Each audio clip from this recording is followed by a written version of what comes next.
Roll. All right. Well, hello and welcome to the Everwind Chronicles. We're obviously having some internet connectivity issues, mostly on my end, so just bear with us. I might have to switch networks here, but we'll figure it out. Welcome back to chapter 51. We, as the party is, well, first of all, I'm Doug. I'm the DM, and we are a group of friends and storytellers telling you a story through D&D. So, the party, after fighting and defeating a necromancer terrorizing Corandia, uh, crossed over into the Feywild, where they were trying to reach the Sapphire Queen to hoping that she would adopt the girl Selena that they had rescued from the necromancer, um, as a place of safety until she can grow up and or possibly become the Autumn Princess, a being of very intense power within the Feywild.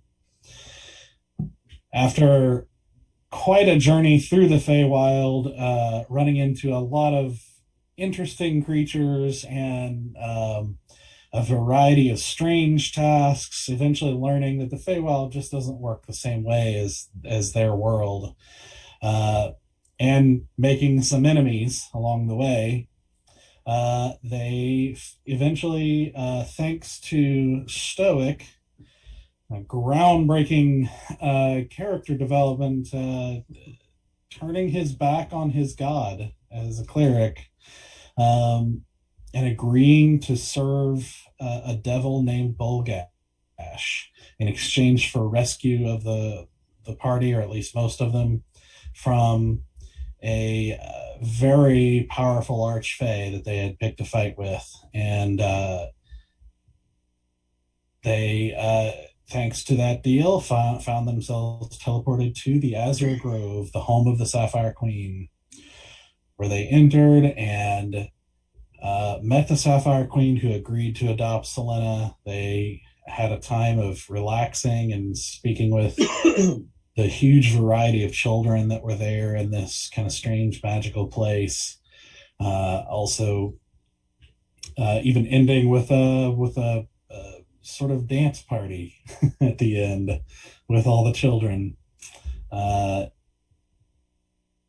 And eventually, the party made their way to fall asleep and get a very deep, good night's rest in the Sapphire Grove, as the children guided them to trees with large, kind of gnarled branches covered in very, very thick moss, making very comfortable, surprisingly comfortable places to sleep.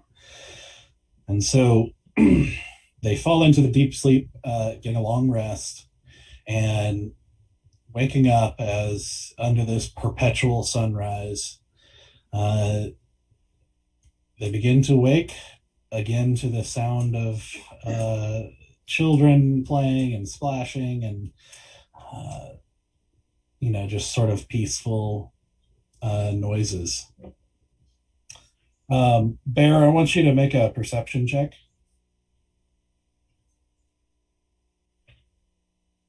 Come on, big baby bear.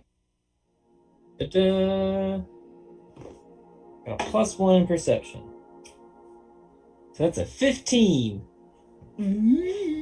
Okay. As you slowly, kind of groggily open your eyes, you feel something on your face. And as you open your eyes, you wake up as you see what looks like an elf child and another dragonborn child frozen in place with wide eyes. Then they run off, splashing through the woods, giggling. Wait, what was on my face? I guess I touch it. Yeah, you touch it, and a couple of fingers come back black.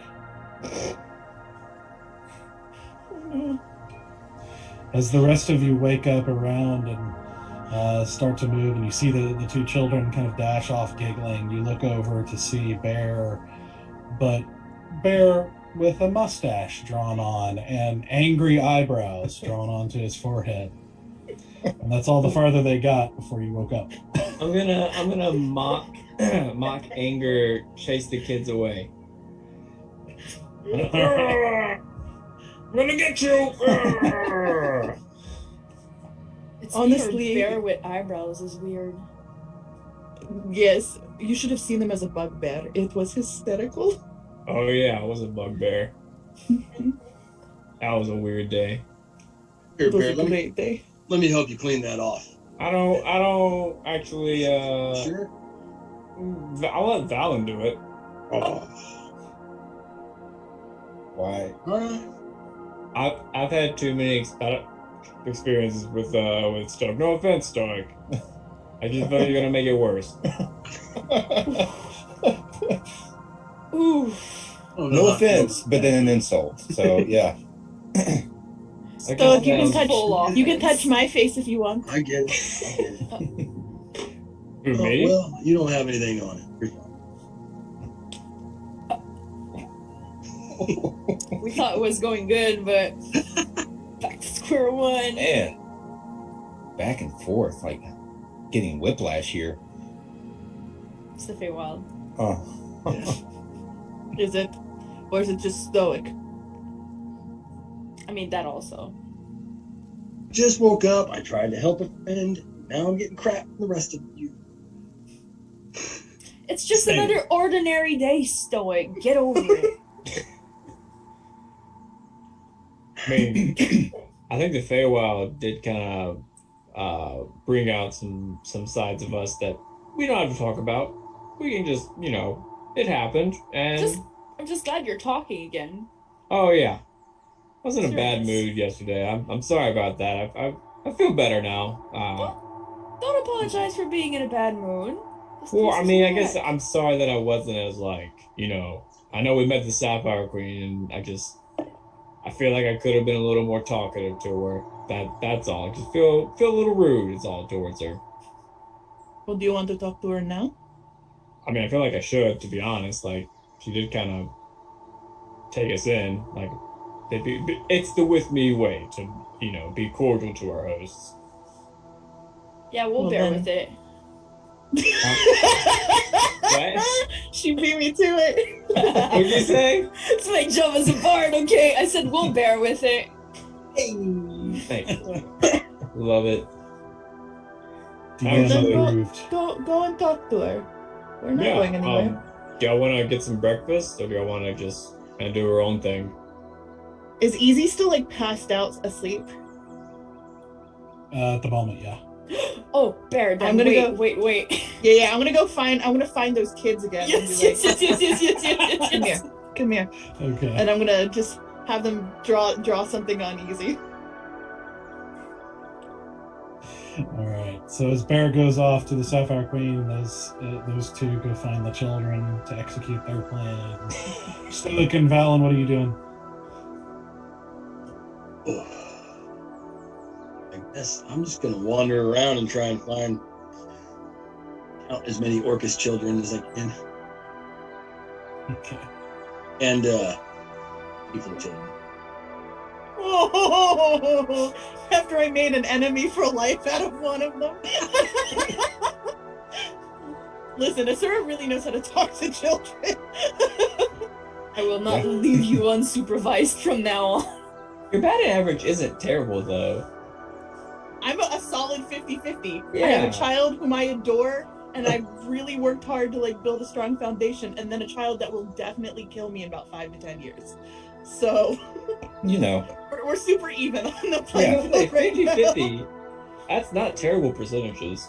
Yeah, the problem though is that the majority of those other children we found.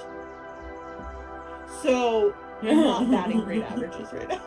But they liked you before they died, if I remember correctly. Jesus. That makes it somehow worse. I don't Yeah. know how, but it makes it Oh. worse. Oops. Also, children lure me into dark places to either beat me up directly or lure other people to beat me up. So I mean, it's true. We've got a complicated relationship going on. That you do.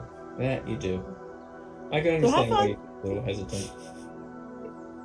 Valen, are you doing anything? Well, I guess cleaning off Bear's face, if that's what you want. Although I figure you might want to keep the whole ensemble. Leave the mustache.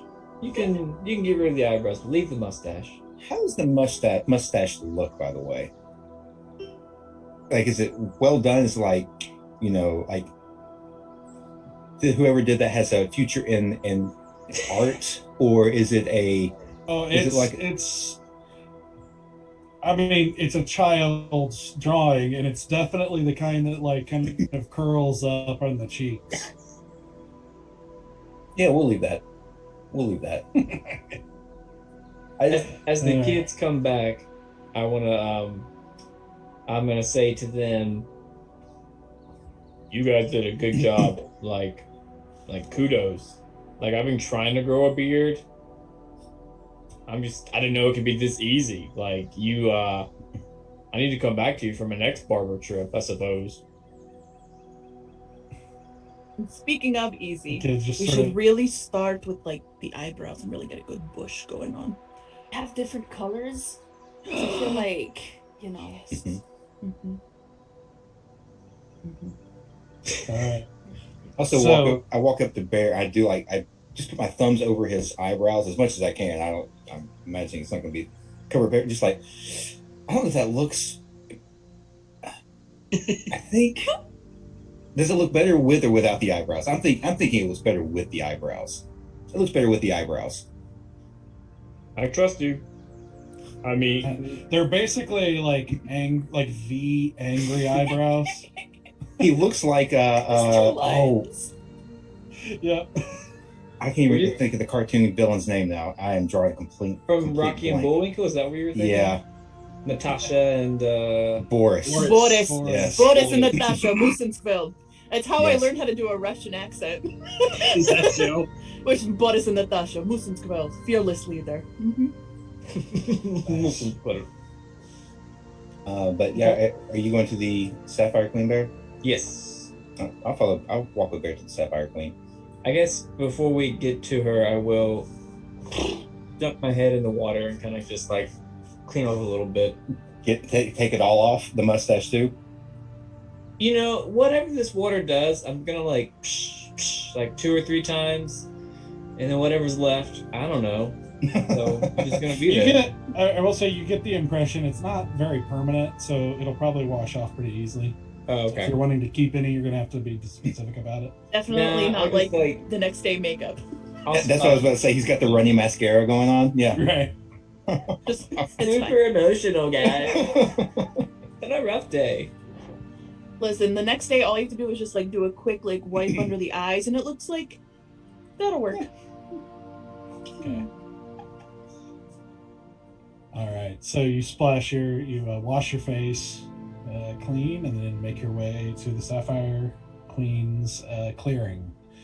Again, making your way into this place with that strange light behind her throne, and the carved figures at the top of her throne, and surrounded by all of the kind of magically different trees, all surrounding the edge of the court. As you see her talking with Cithras again, as you enter and everything, she turns and inclines her head a little bit, and again you hear her speak with that sort of ethereal, layered voice of with her kind of shifting features and just kind of puzzling appearance as she looks and says, "Hello. Did you have a good sleep?" I did. I was woken up by 2 of your children today. I'm not complaining. I thought it was funny. They tried to give me a mustache this morning. It looked splendid, but I figured if I'm gonna talk with a queen, I should get rid of it. You see her smile, and she says, "I wouldn't have minded." Next time, I'll keep it. At least until it, washes away. But I just wanted to say good morning to you. Well, whatever, if it is morning at this point. And also, I didn't get a chance. I was kind of preoccupied yesterday. I guess I just wanted to say thank you. A, for helping us with Selena, and B, for being such a very nice host. We are definitely strangers in this land, so thank you for letting us stay here and doing what you've done to help us with all our issues. It was very kind and very brave of you to help Selena. And I understand you helped my son as well. We helped him, but he definitely helped us. It was a partnership for sure. I see. Well, then I am glad that he can call you friends. As are we. I look over at Cithris and just kind of smile and nod at him. Yep. Well, yeah, Boopy and I are best friends, basically. You're so close. You're so close. I knew it was coming. I was ready for it, but it still got me. I don't know what you're talking about, but morning? You're not even calling me animals anymore. You used to at least call me different animals. Oh, well, I can certainly do that, Elephant. Okay. I'll take it. Yes, well, this was a great conversation. And he turns and walks off. See you, Cithris.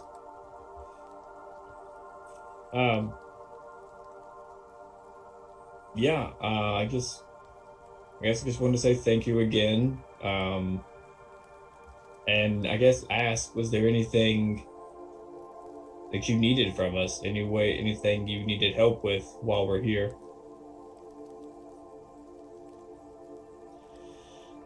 I have no needs until my purpose has come. And it has not yet come yet. Do you know what your purpose is? I do. Can you tell us your purpose? She looks at you for a moment and she says, "What is it that you want?"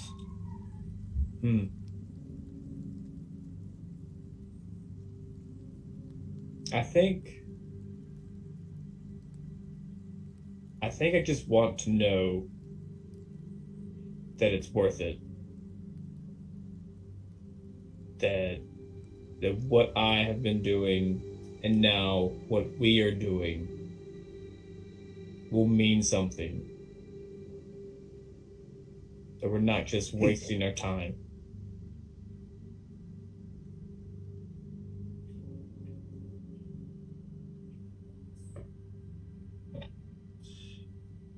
Well, that is a question only you can answer. I suppose there might come a time when you all will come speak to me again. But you are not yet ready.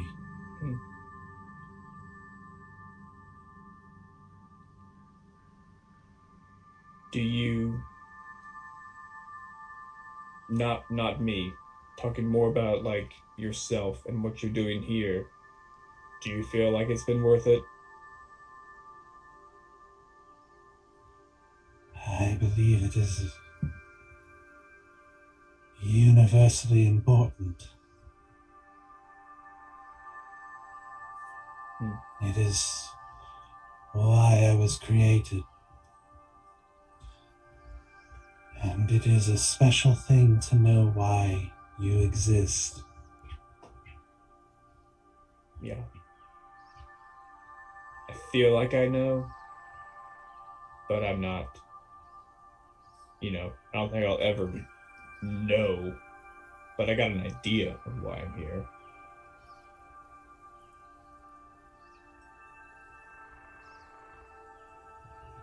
And why is that? To right the wrongs that are done to people who can't protect themselves.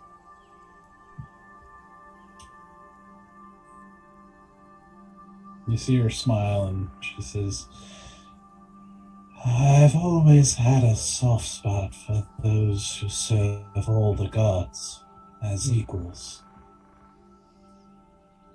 Well, I mean, gods are gods. They're all, they're all above us. They all have their ways. So I don't know if one is better than the other. They're all just they're doing their divine thing, and we just need to do our mortal thing.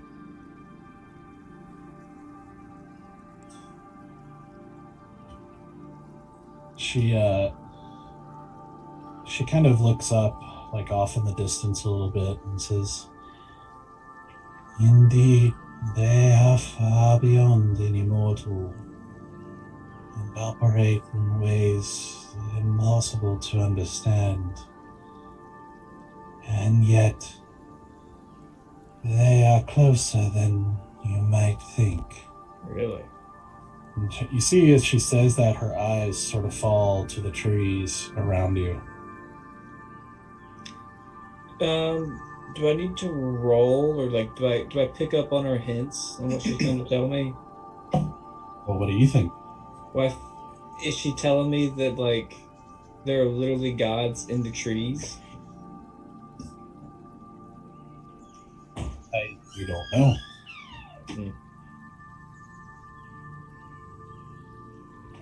I guess so. Okay, so then I say,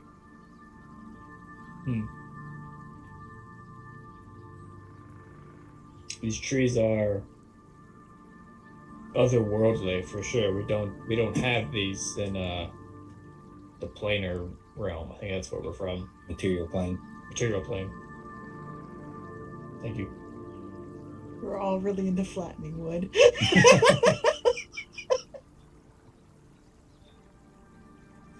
No, these trees are one of a kind.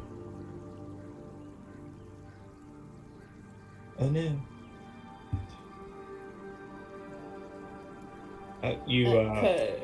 The last thing you said kind of went over my head. Do you mind repeating that? These trees are each unique. I was curious. I didn't get a really big chance to really explore them, but do any of the trees produce fruit that one could eat?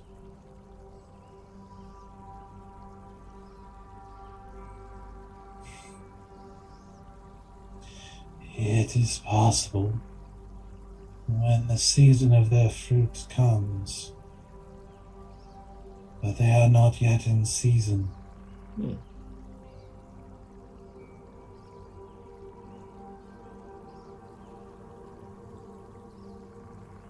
How does that work in a land where instead of like the directions are the seasons?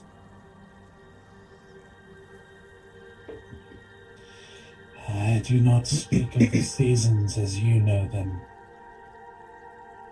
They are more cosmological seasons.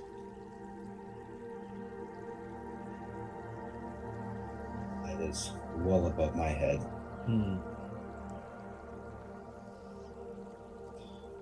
Perhaps one day you will be ready to understand it.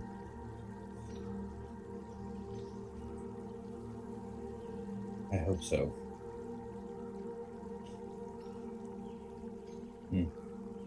When we came to your library, Lyric was telling us that you have had some troubles with your borders recently. Do you mind elaborating more on that?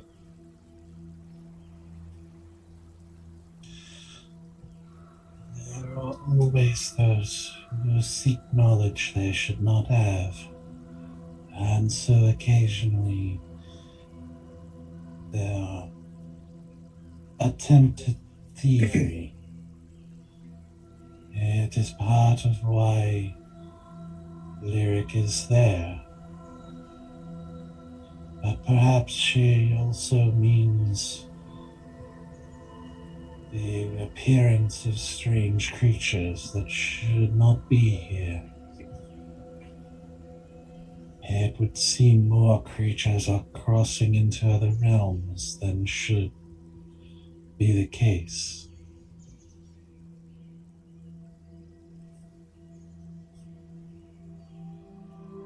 How are they getting in? Do you know that? That is a good question.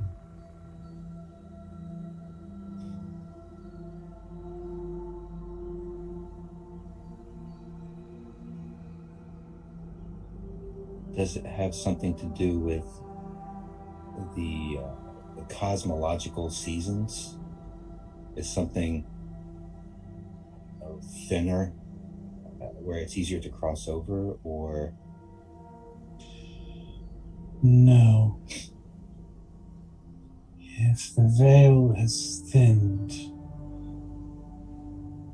then it will be trouble across all realms. And the reports that have come to me have seemed to indicate that this may have happened.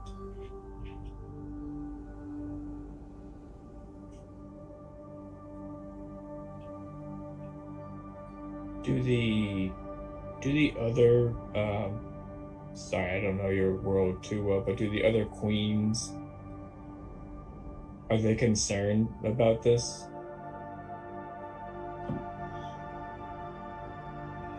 If they would be, though they are not, as I said before, they are not like me, and I am not like them. They are rulers of this realm. I am simply here. I do not know how concerned they are, but I imagine they are distracted with the imbalances of their own realm. The lack of Autumn Princess has thrown things out of balance.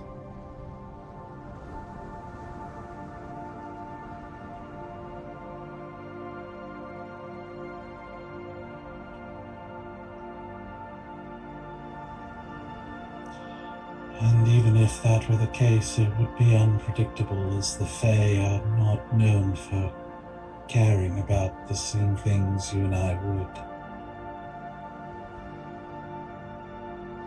Yes, you mentioned yesterday that they are mostly bored. They have too much knowledge and power on their hands. They're very powerful. Immortal and bored. But even the least of the Fae, it is not in their nature to care too deeply.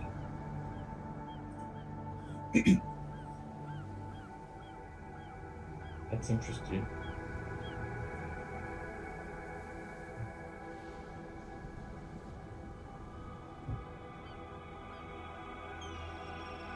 Well, again, it was very lovely chatting with you, and thank you for taking in Selena. Although you've seen her, you've seen how special she is. So I feel like this is a good fit for her.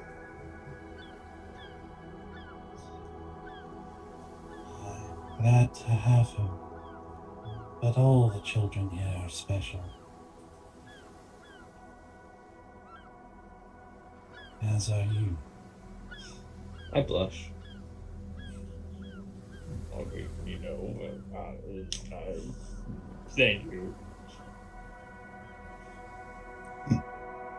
your travels be safe.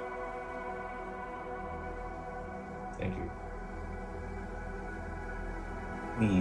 I have one, I guess, request, or maybe just a question. I think at least part of my purpose is to find the location of Hira, the Emerald Dragon. And I wanted to see if you had any knowledge, but if at some point I may gain permission to look in your library for such knowledge.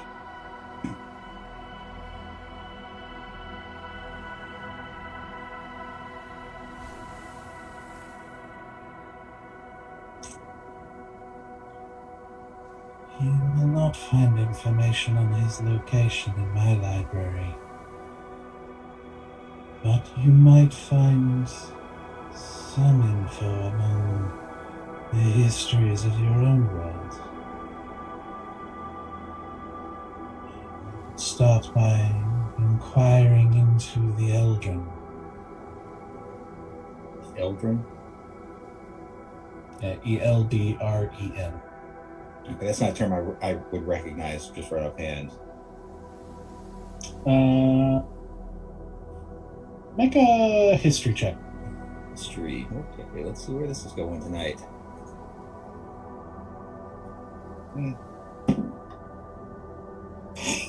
Nope, that's a 1.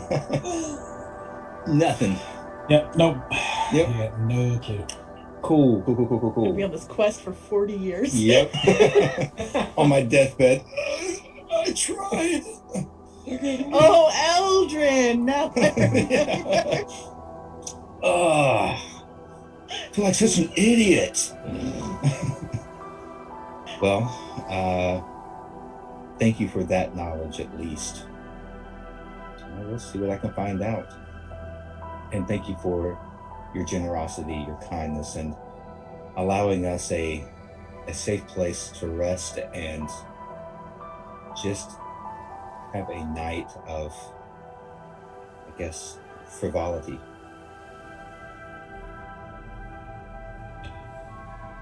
It is good to allow the heart to be light once in a while.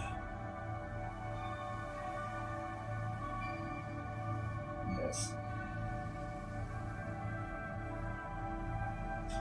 Stay true to your path, young monk. If the veil is weakened, this may explain why you seek him. Good luck. Thank you.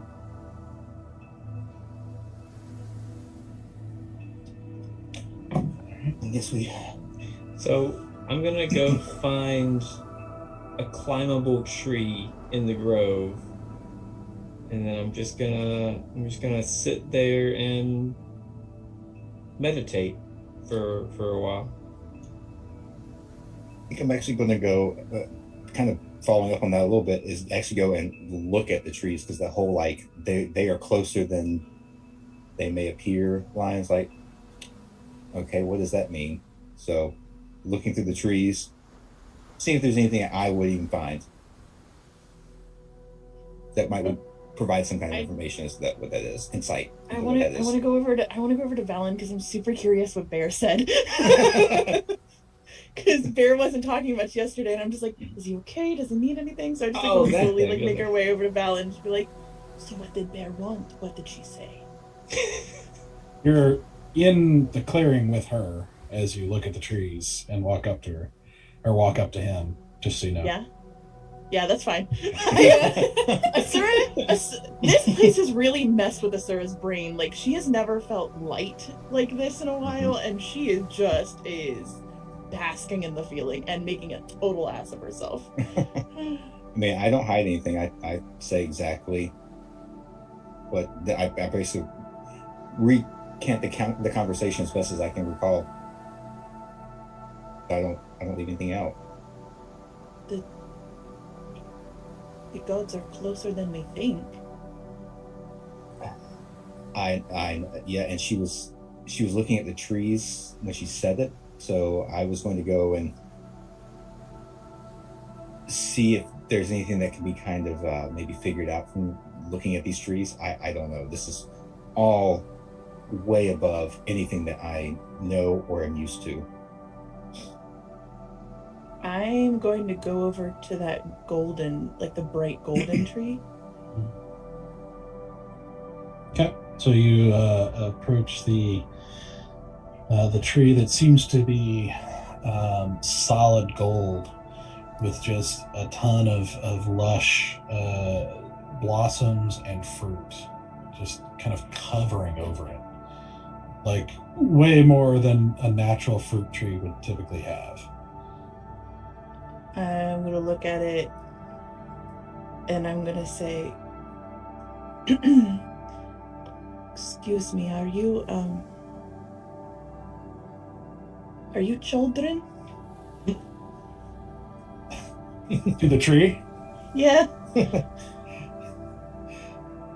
There's no response. I don't know if you are or not. I don't think you would talk to me even if you were. But I wanted to thank you. I think you had a hand in my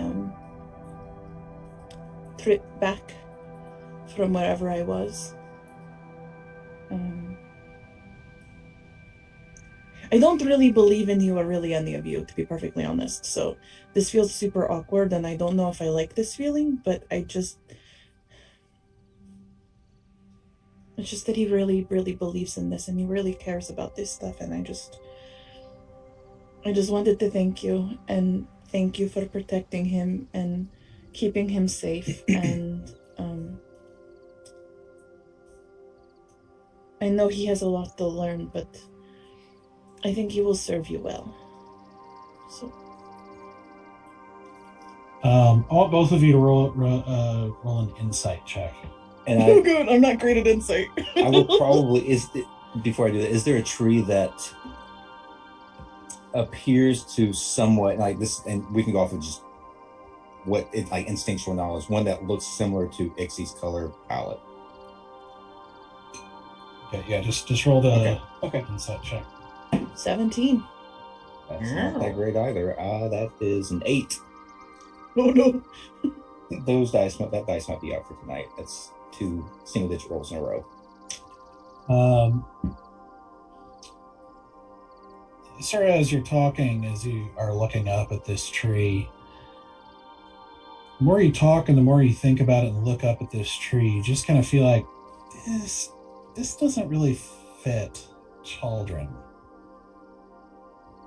This, and it clicks, and you just think to yourself, okay, if this is, I guess, something to do with the gods, this probably feels more like Malthun, a god you are also, somewhat familiar with, which is the god of money,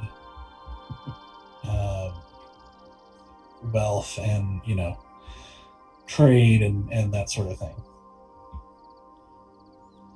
I think you're not the person I should be talking to. However, I love you. I don't believe in gods, but I love you. You are my favorite fictional character in the ancient books. You are amazing. If I prayed, thank you.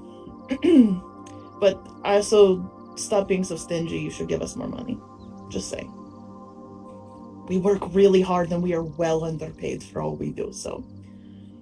I see you, I recognize you, I thank you. Also, don't be so stingy. I'm being very polite not to steal all of the pretty things that are on your leaves right now, so.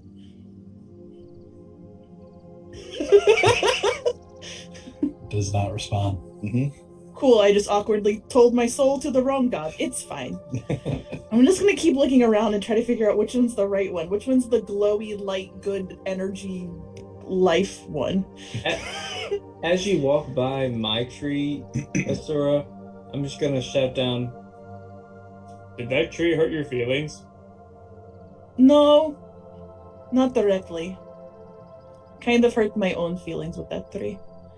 Oh, It's fine. You were yelling at her for like a solid 5 minutes there. Yelling is a strong term. I was speaking passionately to it. Huh. That's fair. Well, did it work? Do you feel I have better? no idea. Oh. Not really. Oh. I'm sorry. It's okay. How are you and your tree faring? Pretty comfortable, actually. Yeah? I've never seen such a large man up a tree before. Well, I guess it's a first for everything. And as I walk away, I'm just like, I hope the tree doesn't drop you. I had no response. like I'm about to say something, but I'm just like. I'll let Larry do his thing. Yeah. An 8 not gonna do much. An 8. Yeah, not gonna do much with that.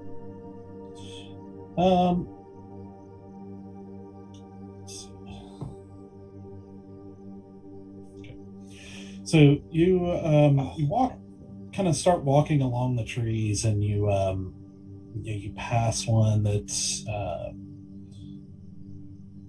looks like pine with snow on it, and this sort of blue glow, like kind of bluish green, almost luminescent glow to it. You see almost as if it's like in moonlight, but there's no moon to be seen. You get to another one that is just kind of dead and white with black feathers in place of leaves. And you kind of walk down these until you stop at one that is one half of the tree is in full bloom, is rich, deep greens and lively, and the other half is diseased, dead, and rotting. And out of all the trees, this is the one that seems to make the most sense for the one that you're seeking. Yeah, this tracks. Well, I think I kind of just do a little walk around the tree, and then I find a nice spot to kind of scurry up and just kind of sit on one of the branches and not really say anything, but I've got the coin that I keep forgetting about when I could actually roll with this thing and maybe have a chance at success, and just kind of do the flip it around in my fingers, because Bennett can do that. Larry can't. Sure. As you start to move toward it to try to find a way to climb it and scurry up it, you get the kind of profound impression that you shouldn't. This is not for touching at the moment. Oh. Like, you just kind of feel like, yeah, no, I better stay down here. Okay. So you're able to kind of stay near it, but not touch at all, or it's okay to lean up against the base of it. That, like, no touching at all. It's, I would say,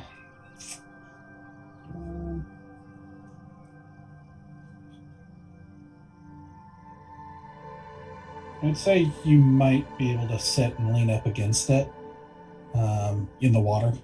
Yeah. But you just get this sort of like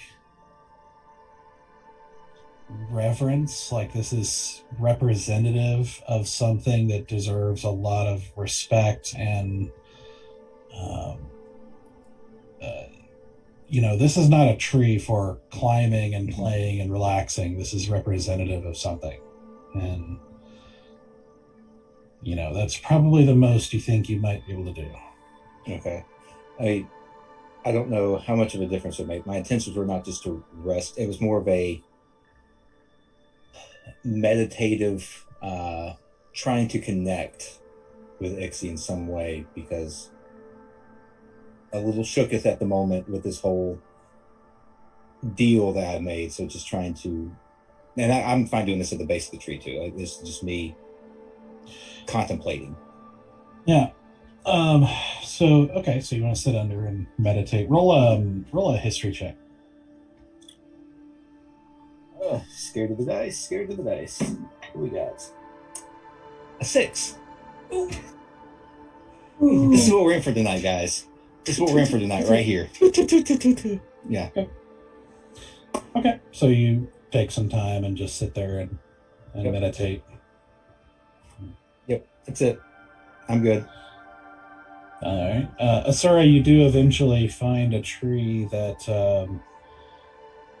is also full of life and lush, but more natural. And somehow as you watch it, it seems to be perpetually growing, yet somehow never getting bigger.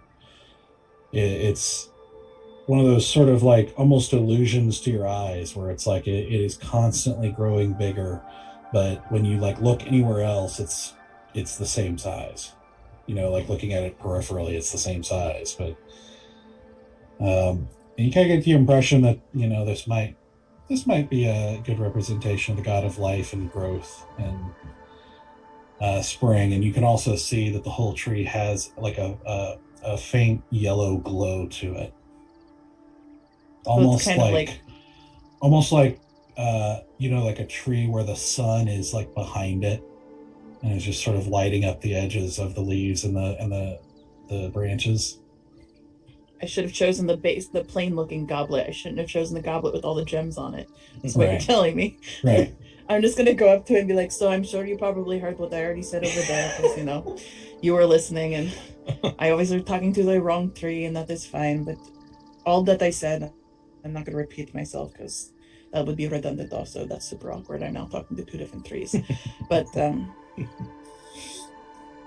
sentiment still stands, and I'm grateful to be here, and I'm grateful that you have kept him safe.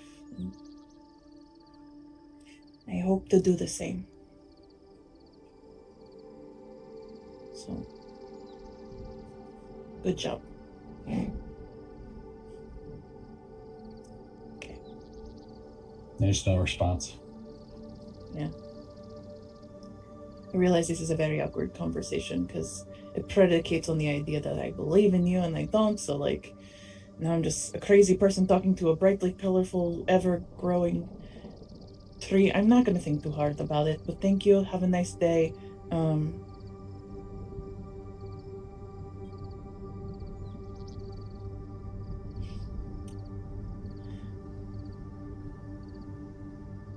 I don't want to lose him.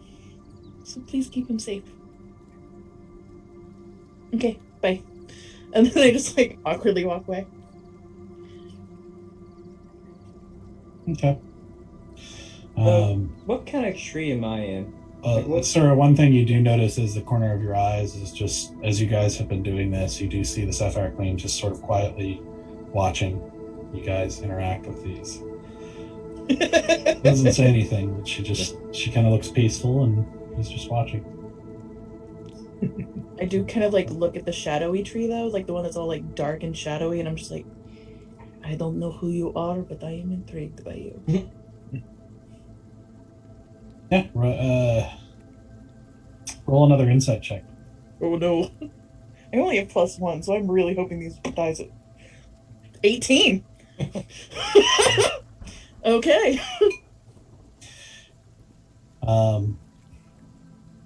While you definitely are not a religious type and you couldn't list out the gods if you tried, but there are a couple that like Malthun and Chaldron and and Ixie, some of the ones that are commonly prayed to and some that are more well known. And in your world, there's one other god that you hear the name of and certain people pray to, the god Mask, who is the god of theft, cheating, deception, and assassination. And out of all the trees here, this is the one that definitely makes the most sense for that. I'm also a bit afraid of you, because I know the types of people that worship you.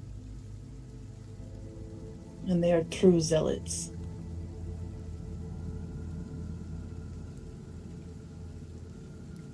but you have a lot of power. And I've seen what a mask can do. I'm just gonna take a wide berth and head back to Selena. Okay. And as you do, it's like out of the corner of your eye, you almost swear there are tendrils of these branches reaching out to you as you walk away. As you look, it's just there. It doesn't seem to be moving. I am both scared and intrigued. Sir, having a moment there. Lots of moments. Listen, I don't believe in gods, but gods believe in me, goddammit. So you eventually find yourself back in the area where you guys were sleeping and everything as you guys gather back together. Well, I do have what kind of tree, like what kind of, like what flowers, vines, like what does the kind of tree look like? What's it made of? What the tree that you're in? Mm-hmm. Yeah. It is fairly. It's very tall and very kind of wide. It's you get the impression this tree is extremely old, like just very gnarled and lots of branches kind of going every which way with these kind of draping leaves, just kind of giving it an ancient ethereal look. As it seems like a lot of the trees in this grove are of similar make, which makes for this kind of interesting network that as you're sitting there, you even watch as like kids and stuff like that and other animals are kind of making their way through the network of branches with relative ease. Almost making it a 3D world while still seeing fish swimming through the branches too. Nice. So it's this like the leaves are, I guess, super green and just super long. I wouldn't say they're super long, but they're on branches and like kind of long, thin branches, almost like a willow, but Perfect. not quite. Okay, Yeah. perfect. So then I say to the tree, I am curious. Can I make a roll to see if I know who this is? So I thought you had climbed in one of the trees that most of the grove is made out of. If you had tried to climb one of the trees, like one of the trees kind of lining the clearing, you would have had that same kind of profound feeling that Valen did, where it's like, I shouldn't climb this. Gotcha. Okay. So then instead I'll take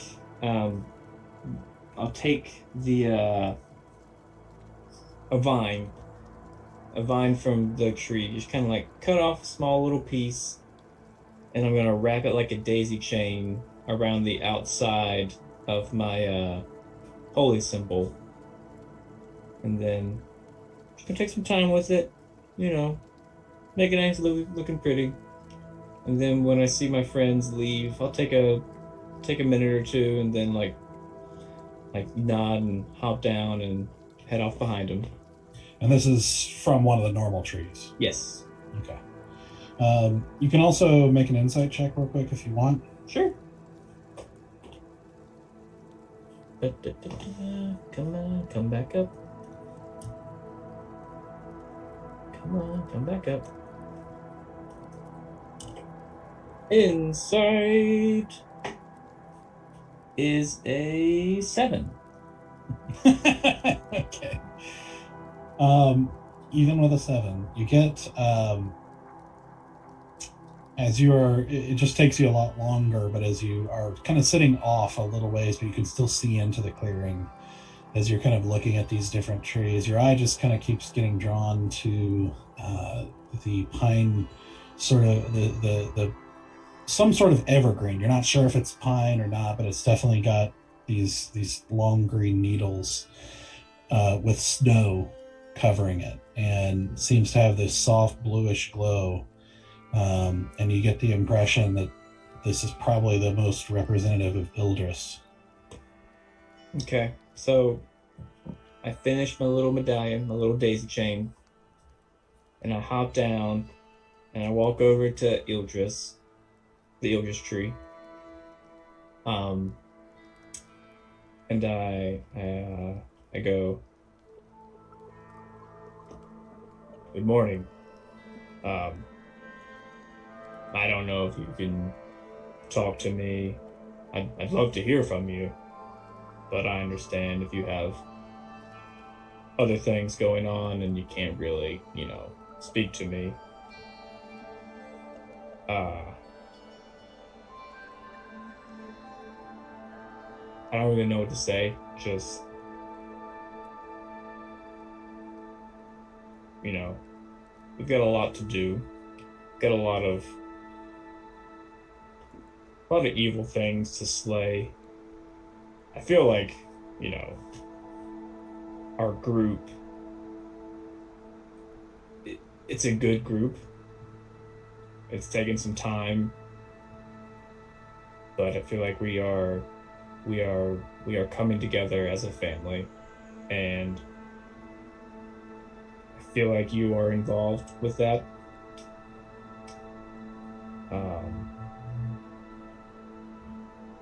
I guess I just wanted to thank you for keeping us as protected as you have, and if then I take out my with me family sword and I put it in the ground and I go, "Watch over us. Guide me with my blade. Help me find who I need to slay and help me find who I need to help. And when you do want me to slay the bad things, help me do it quickly and efficiently." I put my forehead to the pommel and I just sit there for a second or two.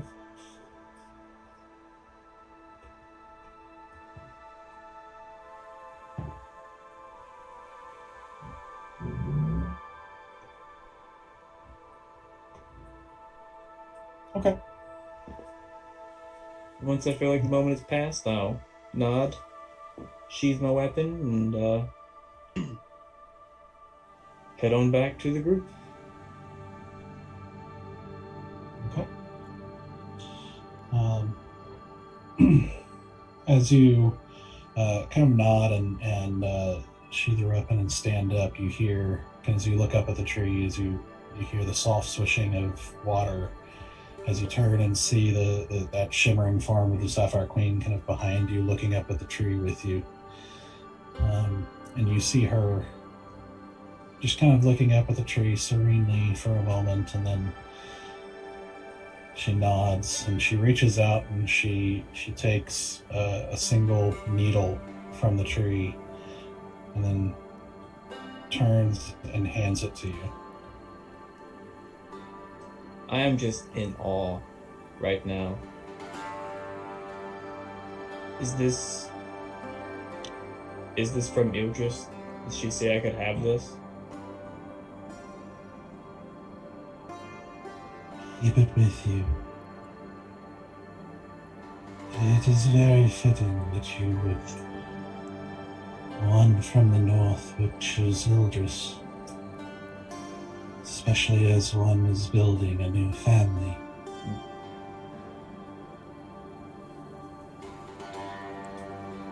This is amazing. Thank you so much. You are so kind. And look over at Ildris tree. Thank you. I will treasure this. And I hope to do whatever it is you need me to do. Thank you so much.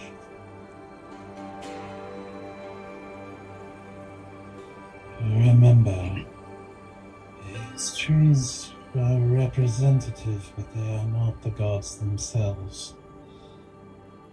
The gods are always near.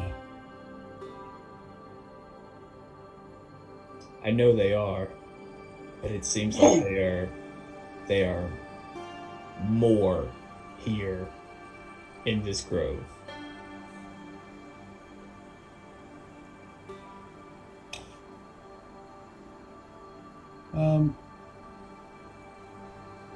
Roll another insight check real quick.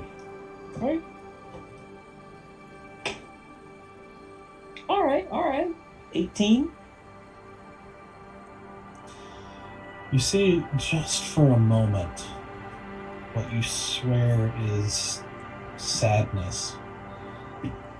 As she says, some of them are. Good luck with your travels. Thank you. Just thank you.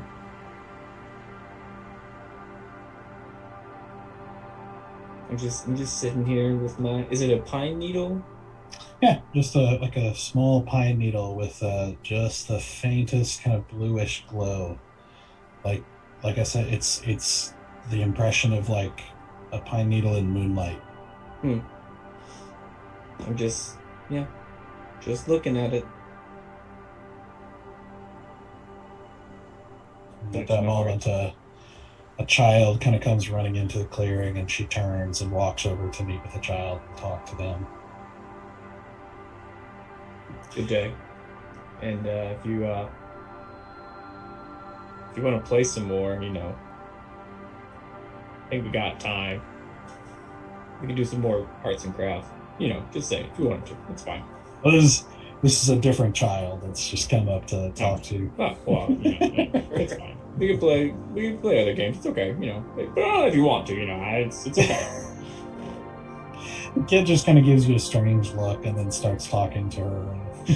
We're so good with kids. We're good with people in general. We really are. Master, Social. yes. Mm-hmm. Social butterflies. Yeah. Mm-hmm. All right. So, you guys eventually meet back together. Kind of regathering together in your little clearing and everything. And as you do, Sithris walks in and he's like, "So, guess it's time to get going, yeah?" Indeed.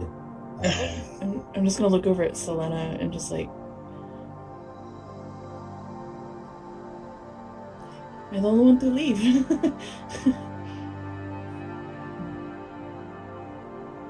Are you going to be okay? She looks down, but then she looks up around us and she kind of takes a deep breath and says, "I think so.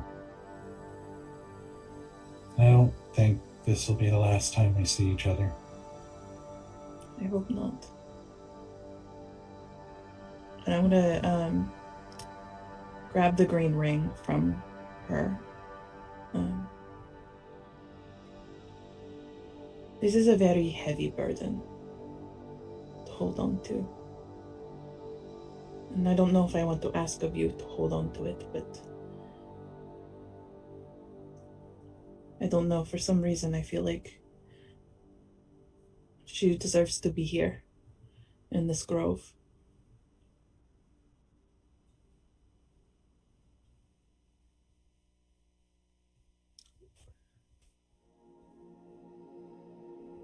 Would you find a place for her? Of course. And I'm gonna hand her back my green ring. She takes it and then grabs you around the waist and hugs you. Oh, and I just big old weepy hug her back.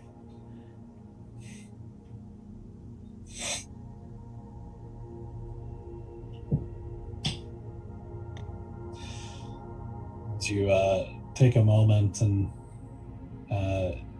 eventually as Sethris is like,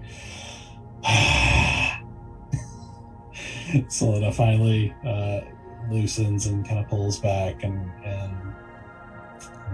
just kind of nods at you quietly, and eventually she goes one by one, to give you guys a hug and say goodbye. For anybody who wants to say anything to her. I will mess up her hair. I won't miss that. You will. Remember my offer. I think those skills are going to be far more important here than anywhere else.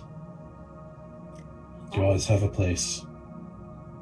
Getting high praises. Thanks. I'm going to kneel down. And I say, Selena, I want to teach you a customary greeting and goodbye from my people. You may have heard it or seen it. Make a fist. And then punch it. She Fist bumps. Yep. Fucking cannon. She does so and like punches your hand with force. Yep. There you go. It's the pain that means the more pain, the more love there is. That is a dark metaphor if ever heard one. I think that might be better for your people than mine. Fair enough. Well, good luck. And, yeah, good luck. Thank you for traveling with us.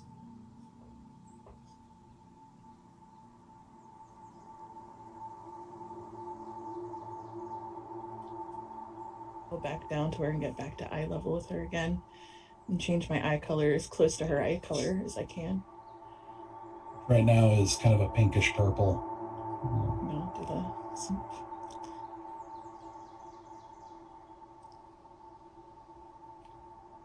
The sands are harsh. The desert likes to take without giving back. But there is still beauty there.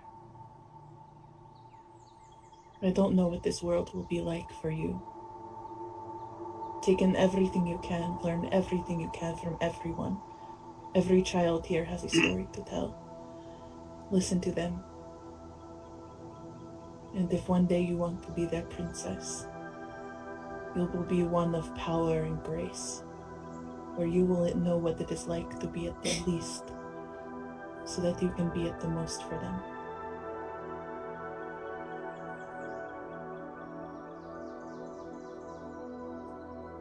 Also, I'm pretty sure I said something absolutely terrible to that little gray tiefling boy, so I'm pretty sure he's going to kill me in like 5 to 10 years. So, you know, if you want to like smooth that over, that would be super great.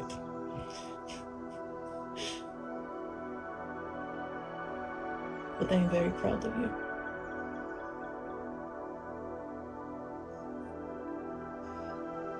See, as she looks at you, and for just a moment, she gets this look that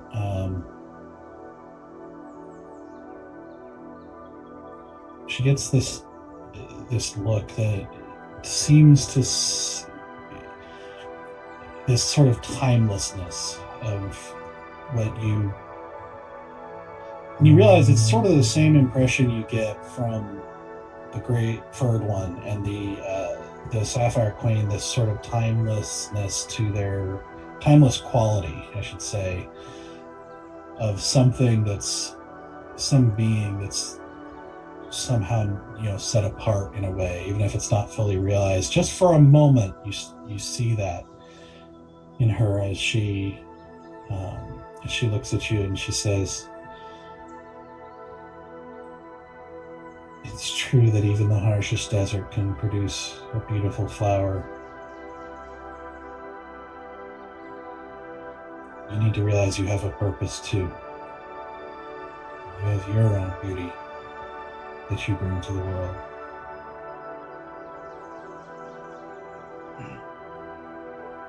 So don't be stupid anymore. There's a small smile. I can't make any promises. We are the Folly for a reason, but I will be mindful that it is not just myself in this great big world. But I have others. And I will try my very, very best to make sure Vapula blooms everywhere. She nods and sort of steps back to look at the group again, and she's just, in her quiet way, just gives you a nod and starts to turn and walk back into the trees. So this is like, well, that took forever. We How do you know ready? what forever is? I know it deep in my bones from what I just witnessed. And we go. Nice splash, Citrus, in the water. Just is Easy still decked out in his like crazy face paint? Yeah, he woke up and he's now got like swirls and like just all kinds of crazy designs all over his face. Nice. It's like a weird tribal pattern. Nice. Easy, you look especially refreshed this morning. You're glowing. Oh, thank you. I think when you go back to being the court wizard, whatever this is, do it again.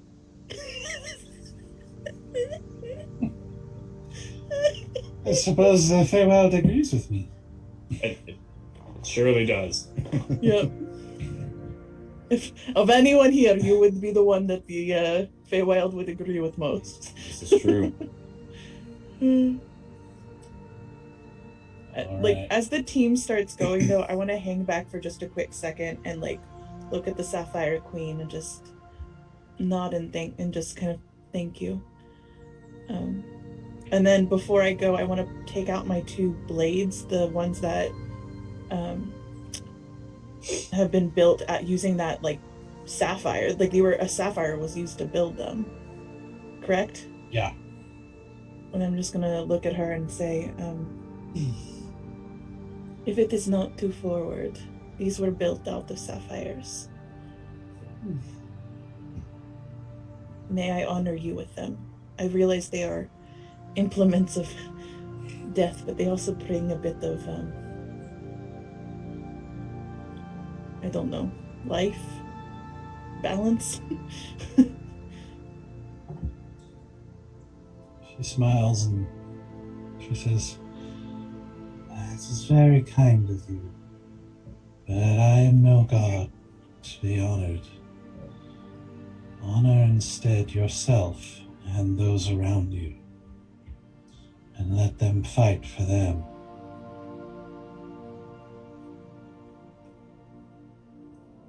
I think I like that better than the gods. Thank you again for keeping her safe.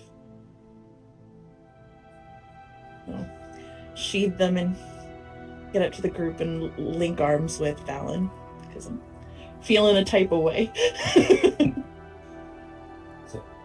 So, are we going to, and this as we're walking, are we going to take care of our errands because we have all the answers technically, or are we just going to go straight back to the library and back to the portal?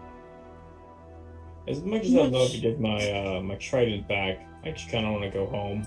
Oh, we are not getting your trident back. We're not going That's back. fine. Yeah, that's. I mean, but we could still go to the pond and we could still go to the giant furred creature in the garden and back to the bees because we do have all the answers. Let's just go home. We may have caused enough damage here. Just saying, we are causing a lot more harm than good. We made a lot of promises we did not keep, and I'm just saying, one day it's going to bite us in the ass. We made one promise that we couldn't keep. Bees. I don't know if the Feywild sees it that way. I think there's a lot of implied promises in the Feywild, from what I've gathered. Like when you fine say either way. We will try, they go, "Oh, you're going to do it. That's a promise." So wait, no, I said we will try. like I said, I just want to get back home. I mean, I'm there with you. I just don't want to leave as much of a mess as we've made and then come back here and then everything is against us. Because I get the distinct impression this won't be our last stop in the Feywild. I mean, we've already kind of, like, it's too late. You know, like, damage has been done. I think we just need to make good jokes out of them. And if we go home, we can think of good ones. Okay, I just throwing it out there. I'm fine going back home. I mean, I would have liked to wrap up these loose ends, but I am not going to press it. Huge part of me wants to make this right, but I don't think we're able to make it right with the fat cat. No, that ship. No, I was going to skip him and go straight to the pond because we have the information from him for the pond, and she can ascend to the clouds, and then we can tell him that she's ascending to the clouds now, and then he can give us flowers, and we can give it to the bees, and then we have gotten all of that done. Also, there's a very important thing that we are still missing here. We still don't know where Briar is. Oh, Briar. He's from here. Oh, no. That does not mean that he is immune to potentially being eaten by a giant scary cat. Can you try contacting him again? Maybe a rest did you good. I can't. Why not? I tried reaching out to him and it's not working for some reason. Wait, can you contact other people? Is it just Briar? Usually, yes. It's people I know, but I tried to contact him, and now that this morning, and it's not working. My feeling is that we're in danger from that fat cat, and the sooner we get out of here, the better.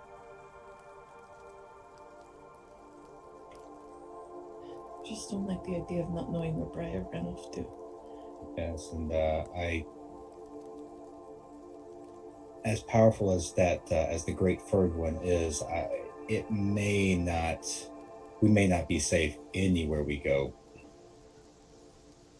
He seemed pretty powerful to just zap us wherever he felt like. So I just don't go looking for any more trouble until the trouble comes and find you. You know. As it usually does. We are a natural magnet for it. So I guess no different than usual. Sadly, that is true. Yeah. Well, so there has to be a way to contact him. I don't like that.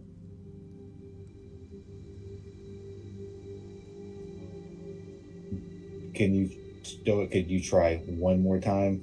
I think it would give a few people peace of mind, just knowing that we tried everything that we could to contact them. I tried. I'm telling you, I can't. I'm sorry that I can't, but maybe I can explain more later. Right now, I just want to get out of this place. Like,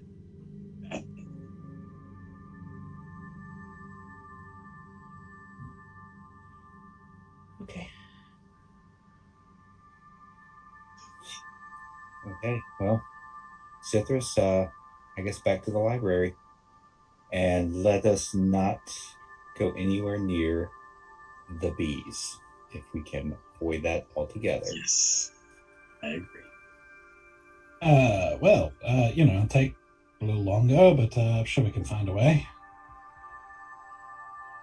Right. Off we go. He leads you through the trees, eventually making your way out to the edge of the lake, where he kind of kneels down and splashes the water to summon the little blue-skinned boy again, who grabs the boat. And as you pile in, and move across the placid, glassy lake once more, still under that perpetual sunrise. Can I sing songs on the boat? Sure. Can I just like entertain? And it has like that melancholy or like that bittersweet touch to it, because I do have a hand flute as well, so it's not just drumming. I'm gonna be doing more like melody this time with no beat to accompany it. Just something, Yeah. As you're singing, I'm gonna take my pine straw and kind of weave it into my daisy chain, into my holy symbol. I'm gonna scooch up next to Stoic. Stoic, I finally had an interaction with a god. Ildris let me have this pine needle. It's pretty special. It is a very special needle. Were you I didn't see you. Did you find the chaldron tree? I think I saw it. I didn't feel that right now was the right time. Sorry, say that again. I didn't feel that now was the right time. We're just say we're not on the best of terms right now. Oh. I'm sorry to hear that. Well, I am too. I don't exactly know how close we were to begin with. Oh, I thought y'all were very close.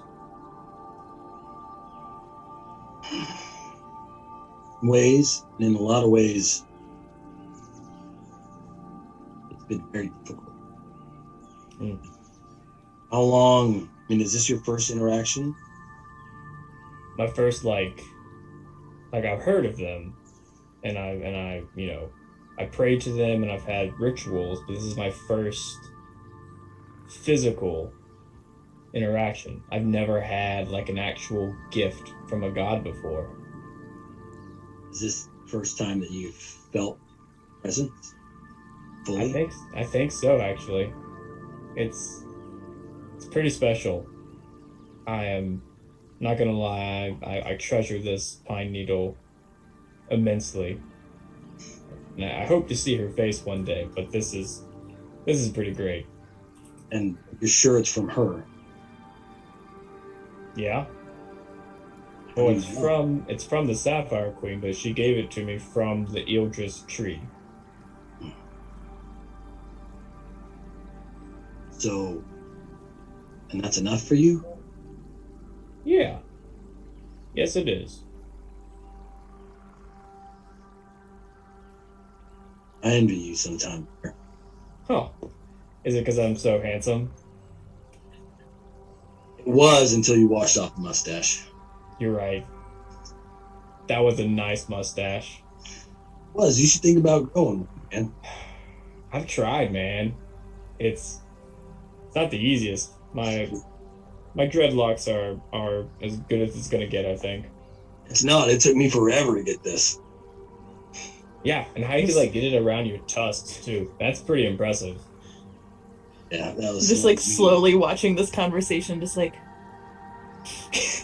That was one of the main reasons I stopped shaving, is because it got kind of, yeah, it's tricky.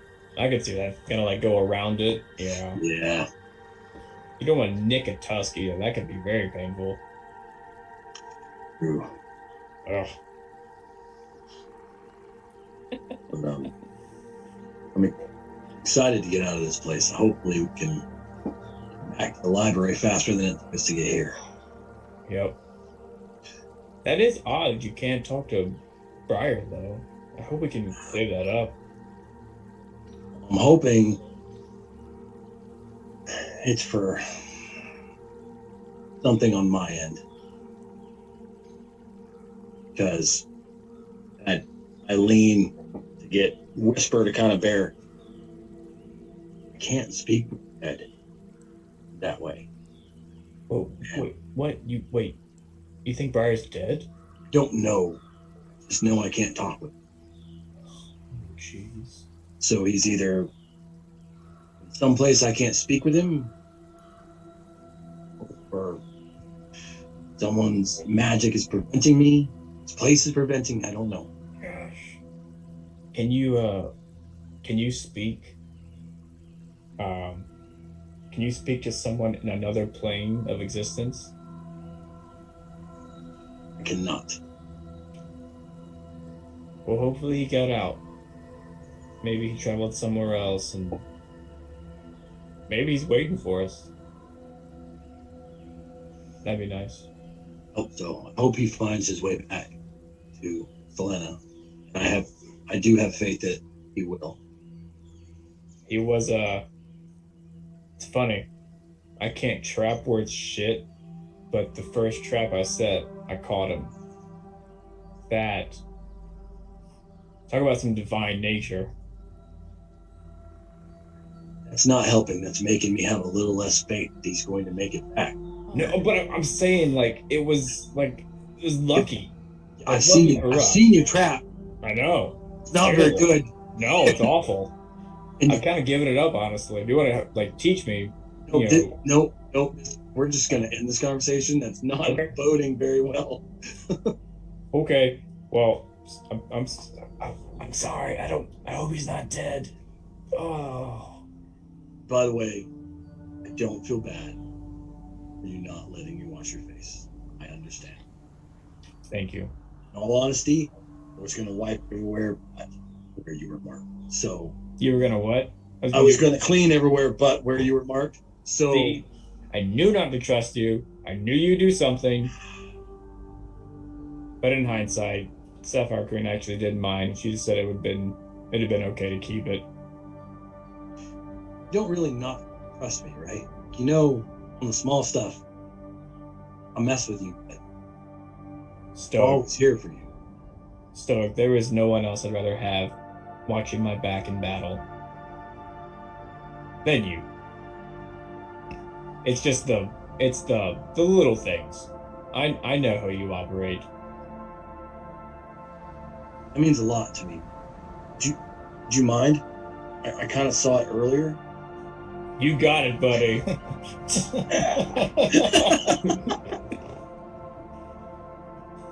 And I hope that the same is for you. You know that I have your back, no matter what. It is. I trust everybody in this group. Even easy. It's taken a while, but I trust him. He is an enigma. I'm glad you trust him, though. I feel like I hope he didn't trick me, because I feel like I can trust him, and I feel like he's part of the team. I think so, too.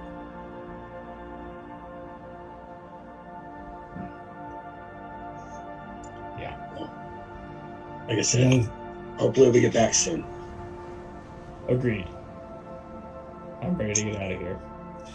So as you have this conversation, as Lope's kind of melancholy singing kind of carries out over the water, you see fish and also kind of humanoid faces under the water, seemingly drawn just curiously by the singing.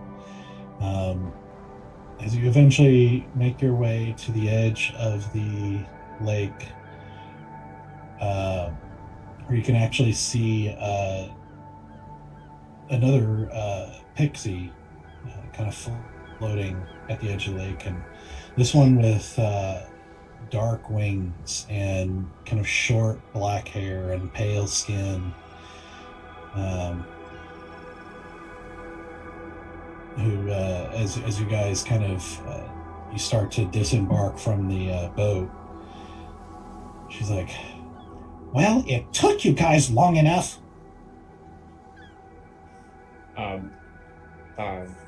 Hello. And Sithers walks up and is like, "Nebula, what brings you here?"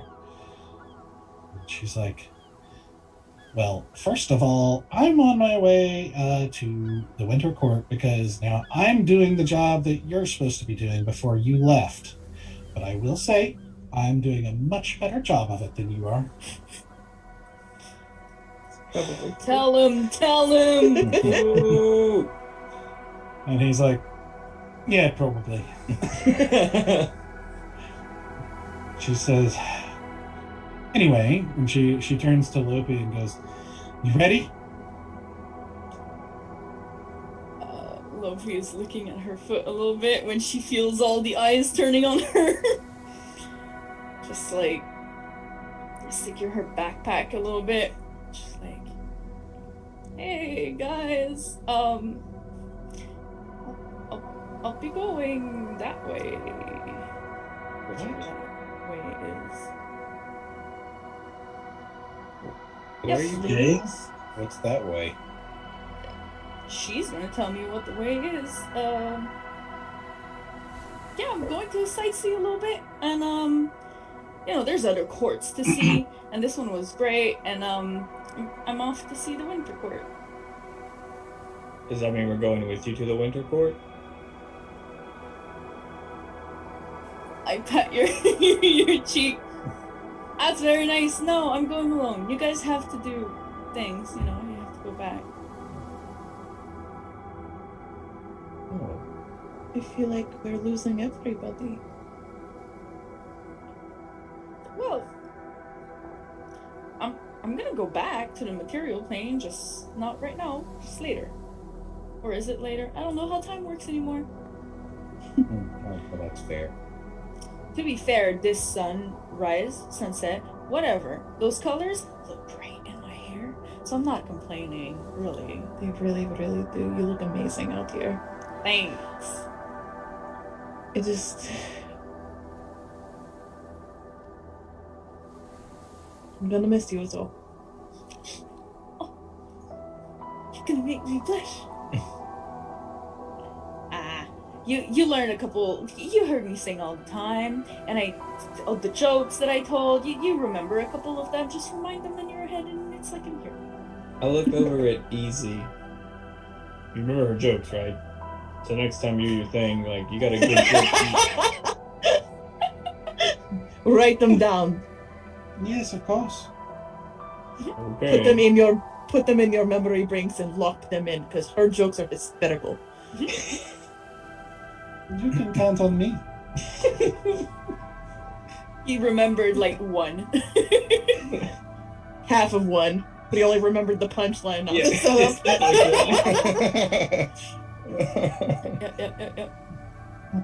Yep. You'll need to be safe out here. I mean, Yes. there's still some unfinished business. I am not one that is tempted to pick flowers, so it should be fine. I mean, not in the Feywild. Perhaps next time we see you, you'll actually understand this place better than we do, and you can tell us how to navigate this whole thing. Is that saying that I'm gonna be trapped here until we meet each other again in here? Are you wishing I me hope bad not. luck, Fallon? I hope not. I think Please that don't what get I am stuck in more here. yeah, I think what I am more concerned about is by the time you leave this place, we will have gotten very older. Then I will be able to mock all y'all's old ass. I hope you And do. I'll still be pretty. Right? Hey, Right? tieflings look very good into their old age. We don't live forever, but we look damn fantastic. Our corpses are beautiful. I don't know what to say to that, Asura. Good for you. Thank you. No worries. Yeah. It is. I'm very awkward at goodbyes. Well, before you I'm go, gonna... because I'm not wearing it, I would like to take my cloak of the Folly,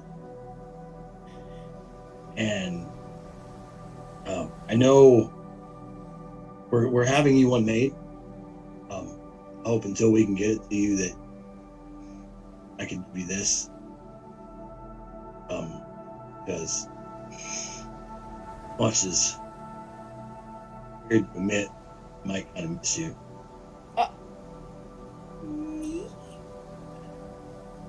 Oh shit! But you are as much of the Folly as the rest of us. I mean, shoot, group's kind of named after what you did. So I think it's only fair. How tall are you, Stoic? Oh, I'm like 6'4". How tall am I? Yeah. I am 5'6". That cape might be a little bit too. It's gonna be a full-on cloak. Yeah. Oh, but if I use it sideways, it can be. Yeah. I mean, cold winter nights, you know. Yeah. Are you sure though you want to give this to me? I think Asura's giving me the stink eye right now. I'm not giving anyone the stink eye. I have it in my head. Really upset that you are wearing his Leatherman jacket. It is fine. Hey, Asura, do you want to trade? I have his ring. I have his ruby ring, so there is that. I say in Tiefskant to Asura, like, hey, want to trade? Shit. Like, trade goods, you know, it's a sentence that was used very often. I'm just like... I'm just surprised that you're speaking in Thiefskant. I'm just like... And I do the wriggle with my eyebrows. You're on the level?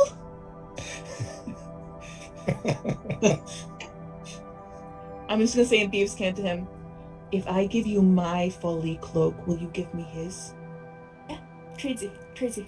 Okay. I'm just like real stealth, take out my Folly cloak. And I will turn to switch it. Wait, do we have to do sleight of hand? Yeah, can we do sleight of hand? DM is dead. DM is DM. stinking. I'm here, I'm back. Maybe. Can we do sleight of hand? To stealthily trade cloaks. To stealthily trade cloaks. I'm gonna give her my Folly cloak. She's gonna give me Stoic's Folly cloak. You could try with disadvantage as you're doing this right in front of everyone. Disadvantage! Wait, okay. And nobody understands what you're saying. Do I also... Okay, We're well, literally I right mean... in the middle of everyone saying shit, I know. We're having a moment. Yeah, it's still a 10. It's still a 10. It's a 10 for me, too. It's a 10 for me, too. With disadvantage, it's a 10. Yes! Doug, if it matters, Stoic rolled a 3. I mean, I'm gonna say, I mean, you are literally staring at this happening, and there's like passive perception and all. Like, yeah, no, it's pretty obvious. Very obviously, sneakily trying to trade. Oh! No! Nope. Too late now, we did it! We did it. Successful. Good trade. We did great. Good So job. Stoic will notice, but not say anything. Because his main goal is for her to have a close. Smart man.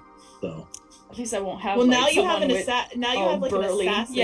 Yeah. Now you've got an assassin's cloak. So. I'm 1/6 of it. Hey. So yeah. Well, Stoic, one more time, can I borrow the violin again? I'm gonna play her out. fine. It's not gonna be. We can get you your own, you know. I'm looking forward to practice, Stoic. If we only meet in the old days, you better be a pro violinist. I am always practicing. Except when Balin has it.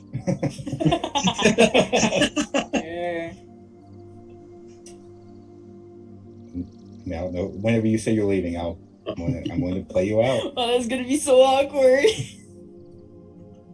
I just I'll lean down and give you a nice big old bear hug. Loki tries not to cry because she's like, Big Bear. I'll miss you, little sister. Thanks. Hope we see you again. Yo. don't wish this into the universe. You'll see me again, okay? Don't wish that you'll see me again. You'll see me again. I'll see you That's again. better. Yeah, I'll that's see you better. again. Okay, thanks. Yep. I'm gonna save her in Thieves' Cant real fast though, like before she leaves. I'm gonna be like, know that we are going to go after the man who hurt your friend.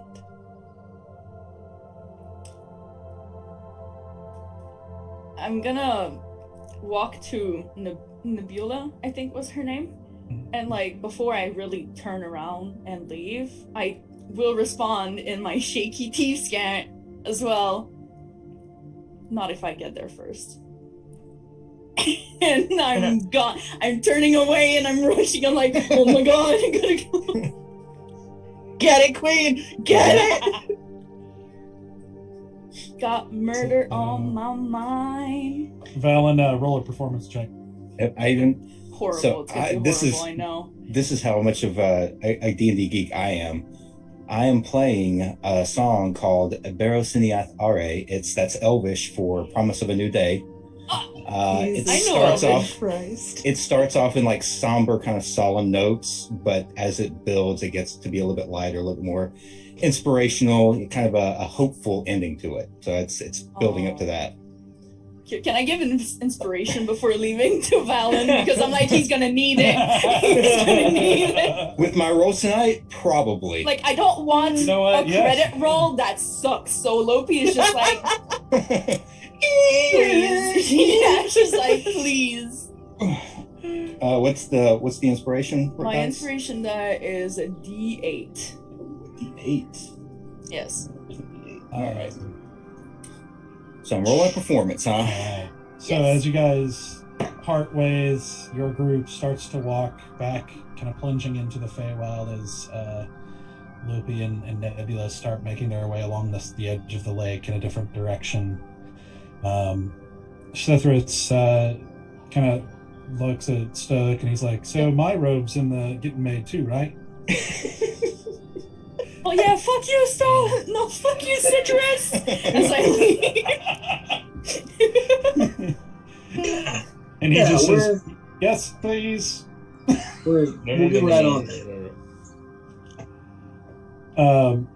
Lopi, as you part ways with Nebula, and as you walk a little ways, as you watch, them kind of plunge back into the wild, and you and Nebula are kind of left alone and making your way along the edge of the lake. You see another pixie kind of making its way toward you along the edge of the lake and everything, and it eventually gets over there and is like seemingly out of breath and I'll offer her hands to lay down.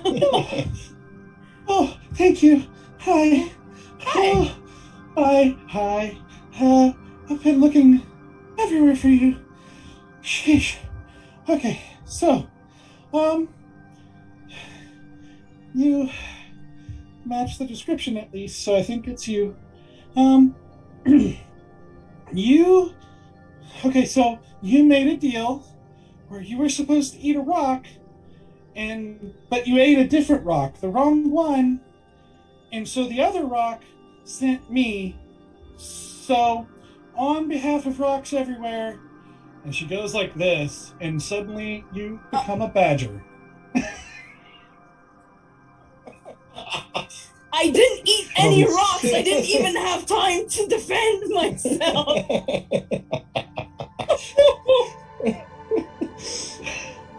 What? The pixie then flies off. She's just like, okay. And she flies off as Nebula just like, all right, we'll turn back around and I guess we'll leave once this wears off. Come on. And she turns to float back towards where the boat is. And that's where we're going to take a break. Damn it. By What the do way- you mean? I never wanted to make that deal with that fucking rock. But you did. No. To top off I this whole didn't want thing, I rolled a 5 for my performance check, so it is Oh. full notes. I mean, it is not. I'm missing like every other note on this thing. It is bad. Listen, Paganini is really hard, and you chose a difficult song I to did. play. I got overly confident, so It's a humbling moment, a humbling experience. I can't believe I'm a fucking badger. It's Bear's fault. Oh, This it's time it's my not fault. towing. It's Would have Bear's fault. sounded Was it- better on your own island. Do you want lessons ever again? Touche. Wow. Oh my god. All right. Well. Well,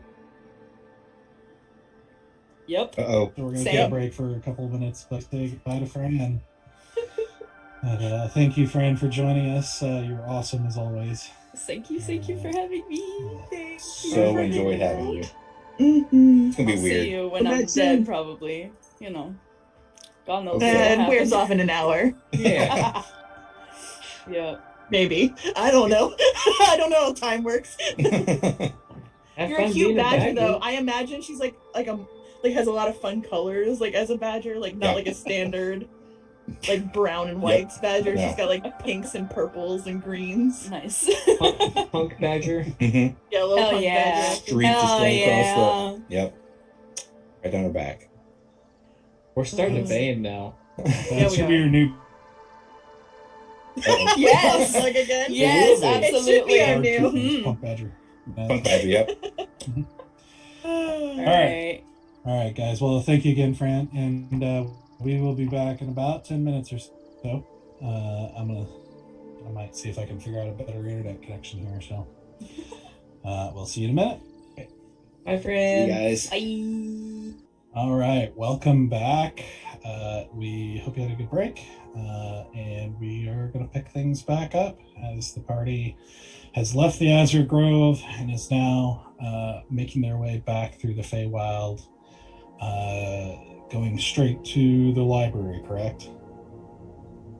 Yep. In the most roundabout way possible so we can avoid Avoid all the the bees. awkwardness. Well, all the awkwardness. Okay. I really want to fix everything, but I'm letting the team has decided. Yeah. All right.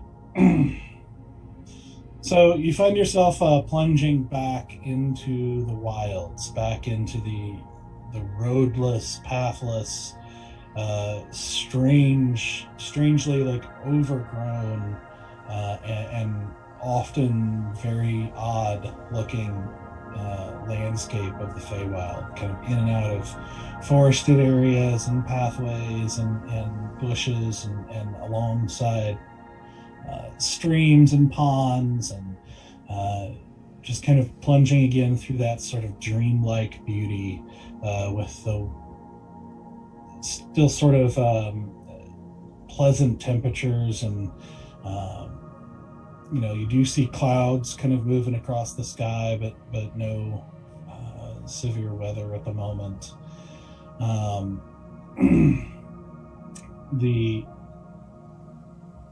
Eventually you enter an area where you walk into a kind of forested area where the trees are a lot taller and bigger than the ones that you've been kind of crossing so far.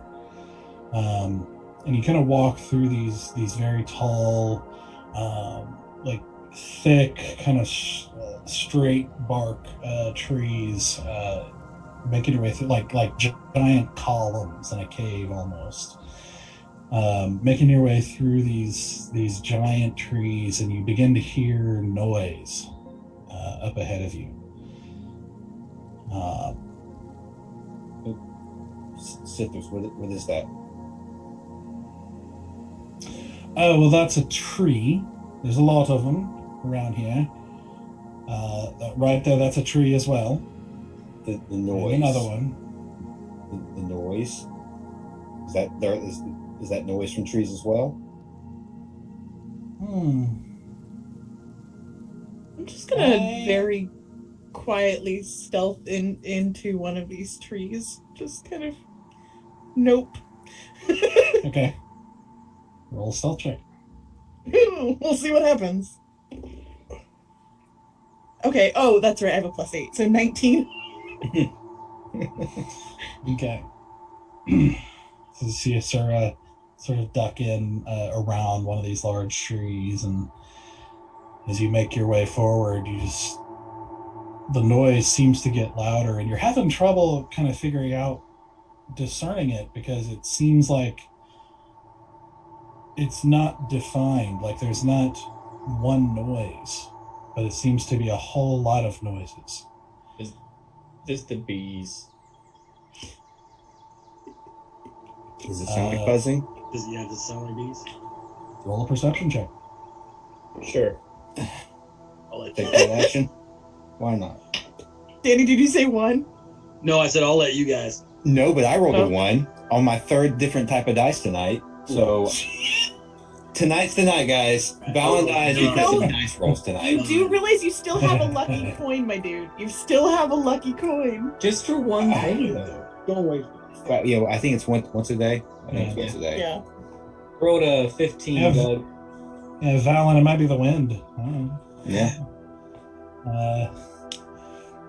Yeah, Bear, as you listen to it seems like a roar of a bunch of sounds, but it doesn't have that same sort of like humming, buzzing quality of the huge hive of bees, which is kind of a distinct sound.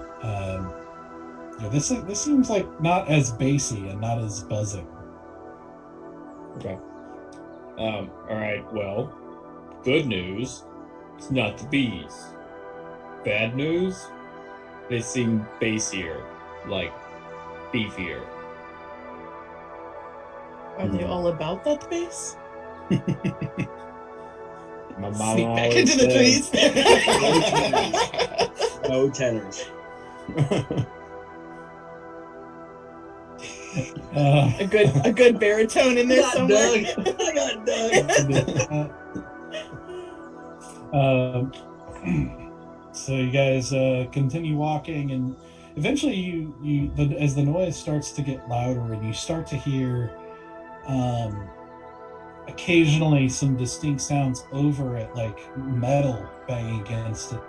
It sort of rings out above the rest of the noise, not seemingly with any sort of pattern or anything, but you just occasionally start to hear distinct noises of just sort of banging and crashing and different things like that. As you approach, and you Can we stealthily approach forward? Yes, I want to get low and quiet and make sure we aren't heard or seen. I'm just walking. Oh, Oh, baby bear. I don't know what. so Stoic and Valen are stealthing. I'm gonna try to. Do you want Easy to stealth too? Easy probably would actually stealth. I feel like he usually does that. All right, He would certainly try. Yeah. Larry, I'm gonna let you basically make those sorts of decisions for Easy. Oh, okay. No You're in pressure charge at all. of Easy. No pressure at all. Val is in charge of Easy for this one. The discipline monk is in charge of the chaos wizard. Yeah, makes sense. Easy, you got a Like the 15. god- I got 16. Like the goddess Ixie would have wanted. Exactly. I had a 9. All right. That was with disadvantage, right? That was. The other one was a 16. All right. So as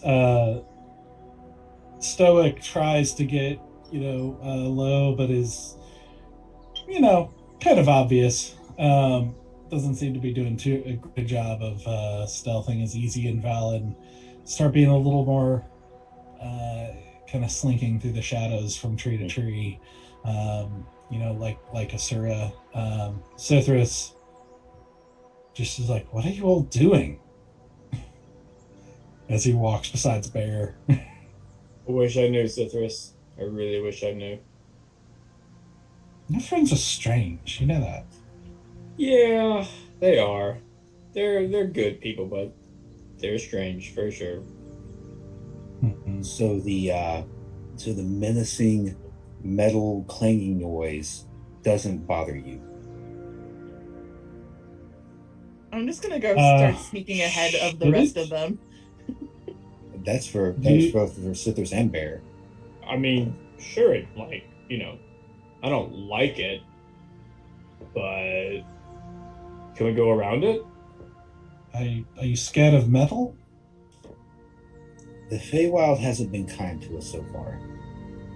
I'm hesitant of anything in the Feywild until it shows kindness toward us. You know, to be fair, I think you haven't been kind to the Feywild. I mean, that's by association. Yeah, that's fair. Oh, He says, "I'm sure it'll be fine. This is. I mean, I think we should be getting close to Tiger Town." one door. I'm sorry, what? I'm sorry, what? That was Tara, not What? Asura.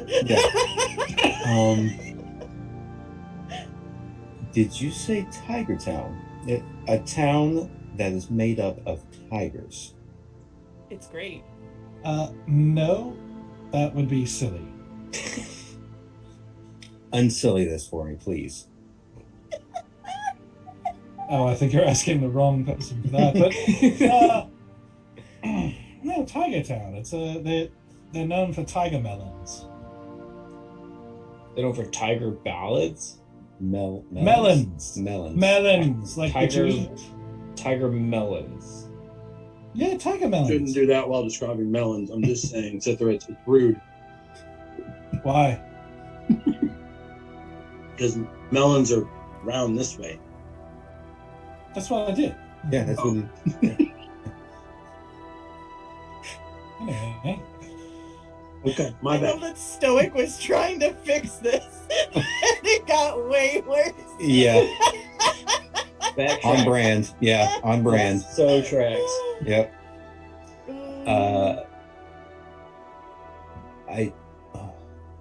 I could ask what tiger melons are, but you know what?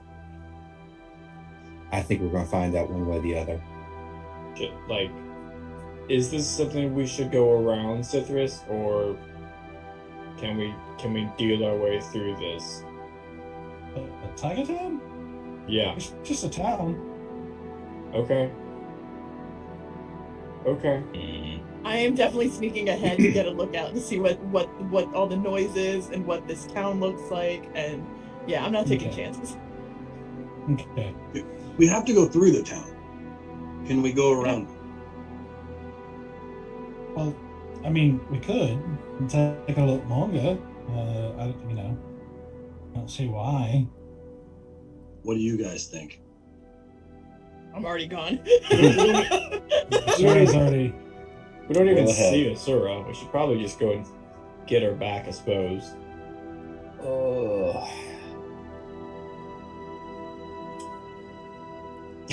I don't want to. Stoic's over our He's like, shit. Done. Yeah, I'm gonna sneak ahead.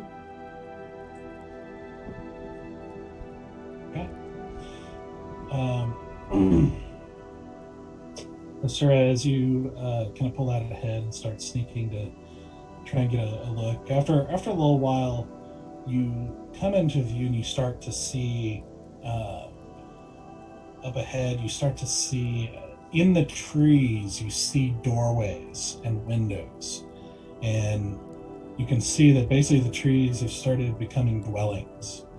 And some of them with like balconies up on the top and like little bridges between some of the trees and everything. And as you approach and as you get closer, you start to see a variety of creatures, gnomes, and you see like elven-like creatures. You see animals.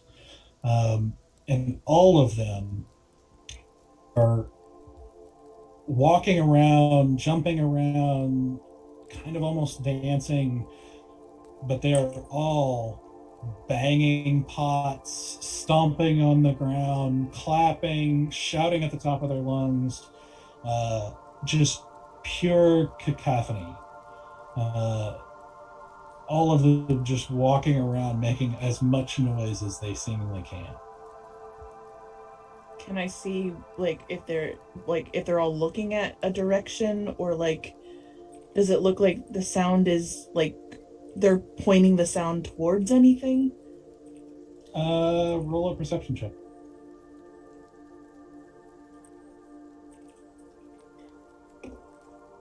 Nat 20 Hey. plus 7. Okay. 27.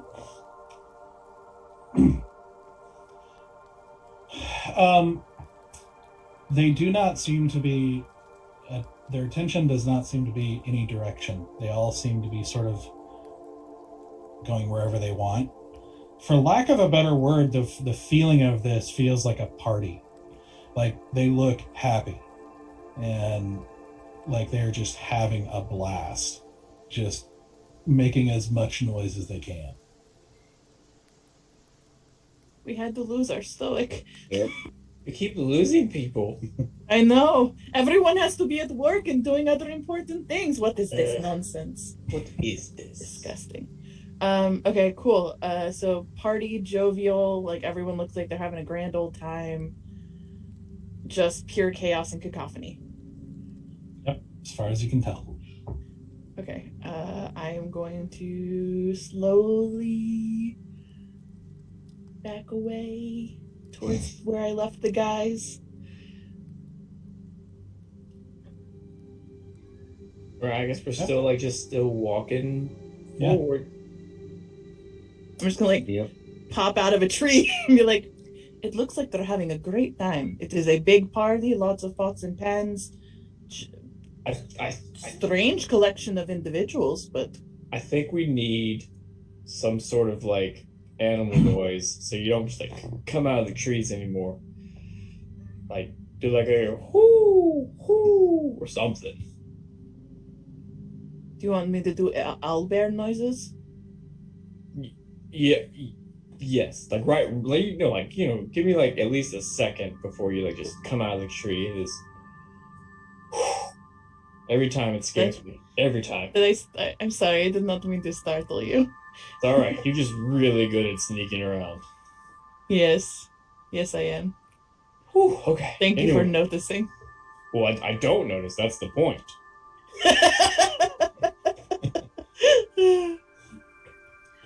Well, that is what I saw. Celebration, pots and pans, cacophony, madness. You see Sithris and Storm kind of like listening to you, and then Storm goes, and she looks at Sithris, who looks back at her, is like, "Oh, is it Clatter Day already?" I'm sorry. Storm goes, "Yes!" And she like dashes, she like darts forward towards the noise. Cithris, what is Clatter Day? Clatter Day. It's like a celebration of sorts, like a party. Like Monday, Tuesday, happy days. Wednesday, Thursday, happy days. Clatter Day, what a day. I've never heard of any of those holidays, but this is, it's like one of our holidays. So, other than banging pots and pans, is there anything else that happens on Clatter Day? Mostly just about making a bunch of noise and having fun and whatever you feel like doing, I suppose.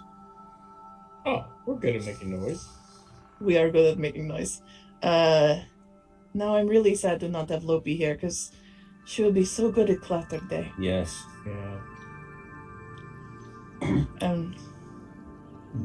I mean, we could just go and have fun, but I'm afraid that we are gonna get ourselves in trouble because we're not clattering the right things. Can anything be clattered? Does it have to be pots and pans? I mean, anything that'll make noise. So I can clap my hands, stomp my feet, say yeah? That's the spirit.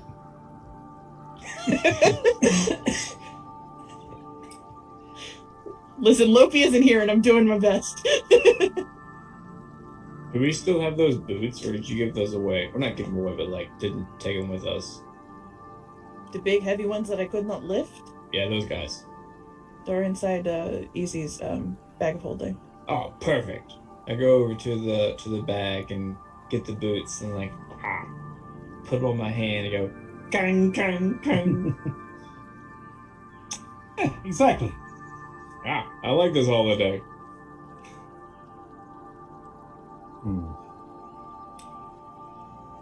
Okay, so let's do what we need to do to make some noise and get to the town, and hopefully not really interact with anyone, because we all know that when we interact with people and things, that's when trouble happens. especially Are here. you saying we're not good at making friends? Or influencing people, yes. I am saying that. No, we definitely influence people. We influence them to despise us and want to murder us in our sleep. That's Yes, only we like half people we find. The other half are okay with us. I feel like you're very happy about this like half.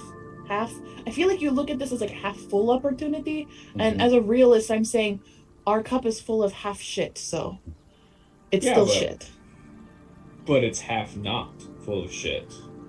Sure, but when I go to drink it, I'm still tasting shit. It depends on which level of the cup you're drinking from, though.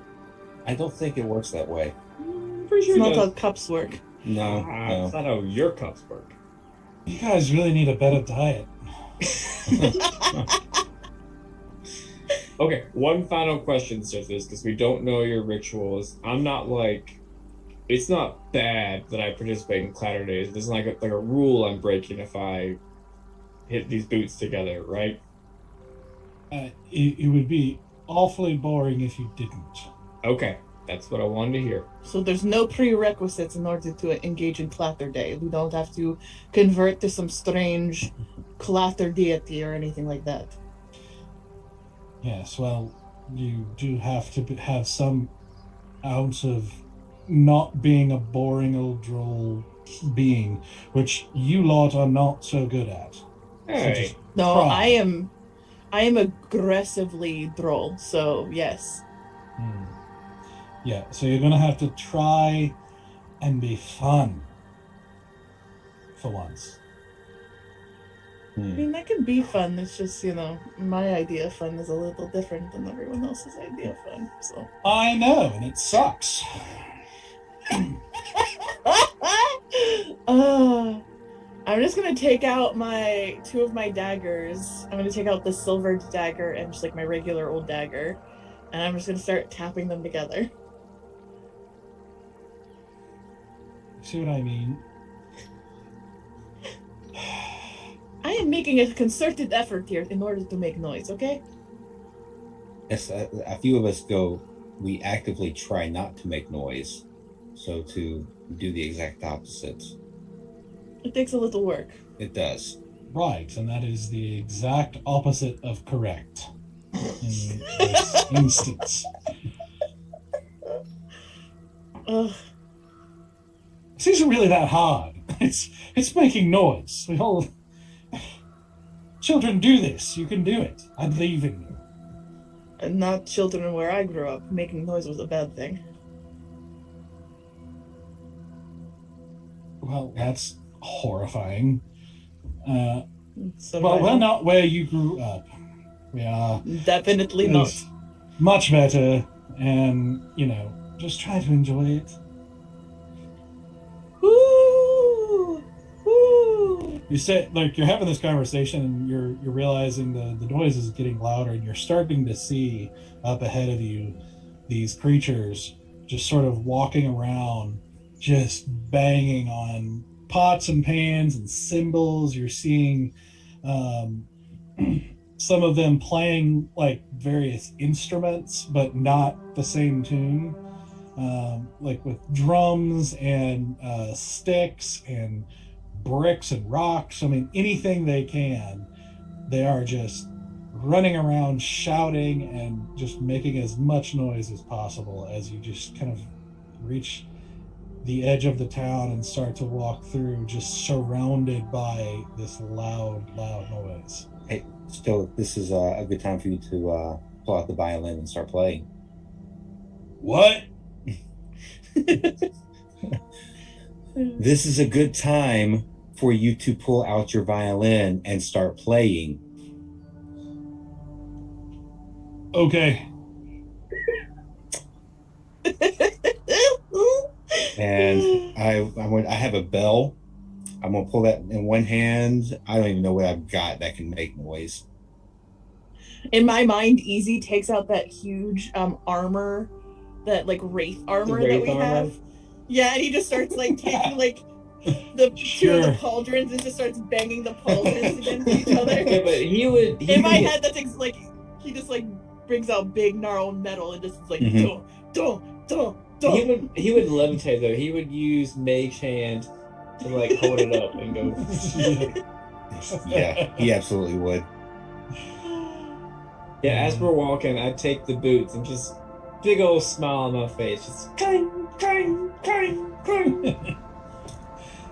I'm gonna take the. I've got this leather strap that's looped into the symbol of Ixie. I'm gonna take that off. I'm gonna tie the bell to my quarterstaff on one to my sword on one end, and I'm gonna start banging the flat end of the sword against my quarterstaff with the bell. Just finding ways to make noise as much as possible.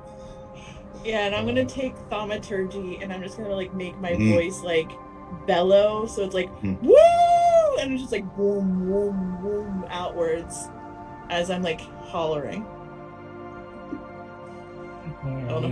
Making as much noise as I'm physically capable of. With my tiny little daggers.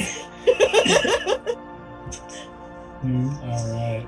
So as you guys start making the noise and making your way into the town here, you see Sithris make this gesture, and these two kind of spectral hands, like large spectral hands appear, and he does this, and you hear this poof, like this loud, like almost thunderous clap, and he walks around like waiting for the right moment, and then doing it like behind people as a couple of them fall out of their chairs, and like with a laugh, just getting a kick out of this, like at this loud, like seeming like they get the louder the thing is, the funnier and more happy they are to see it or hear it.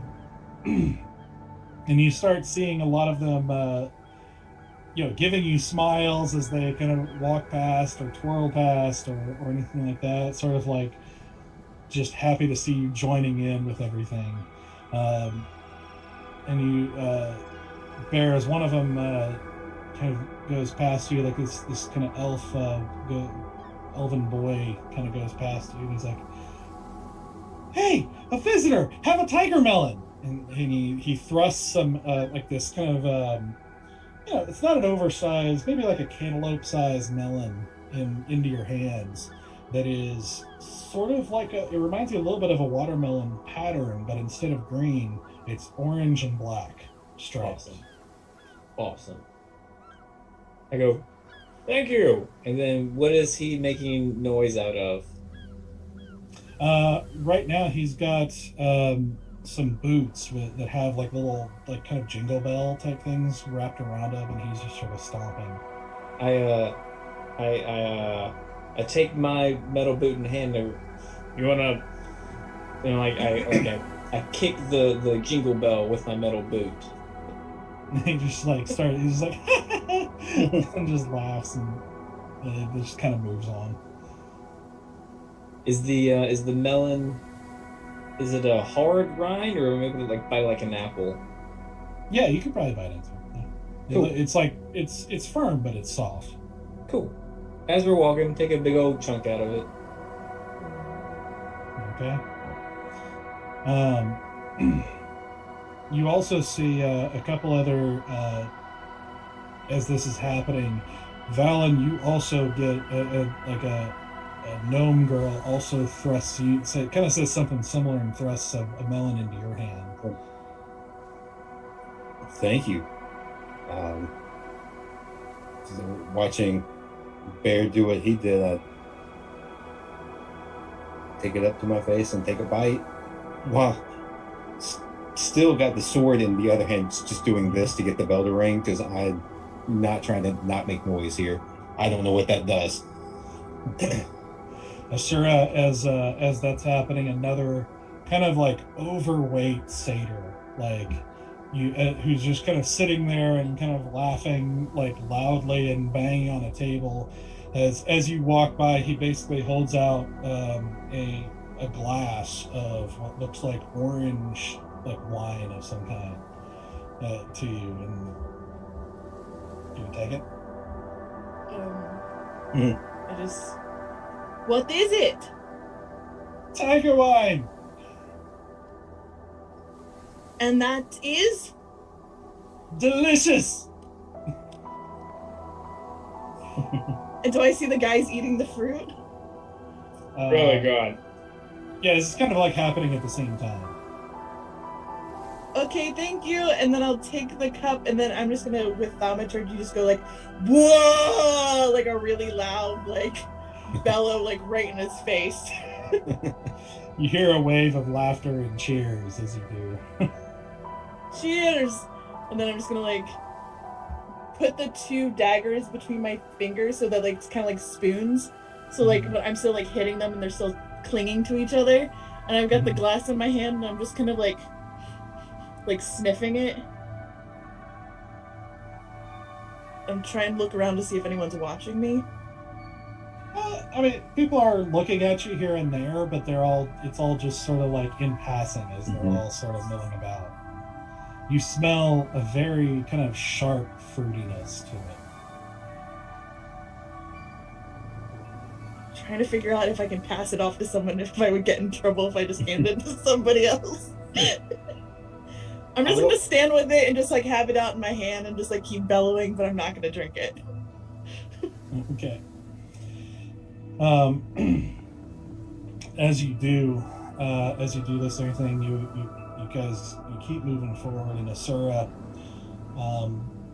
as you've looked around and decide not to take a drink, you look behind you and are startled momentarily to find two fully grown tigers walking behind you.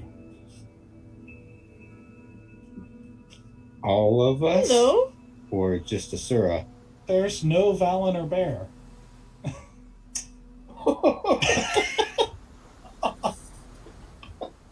I'm just having a good old time, y'all. Yeah.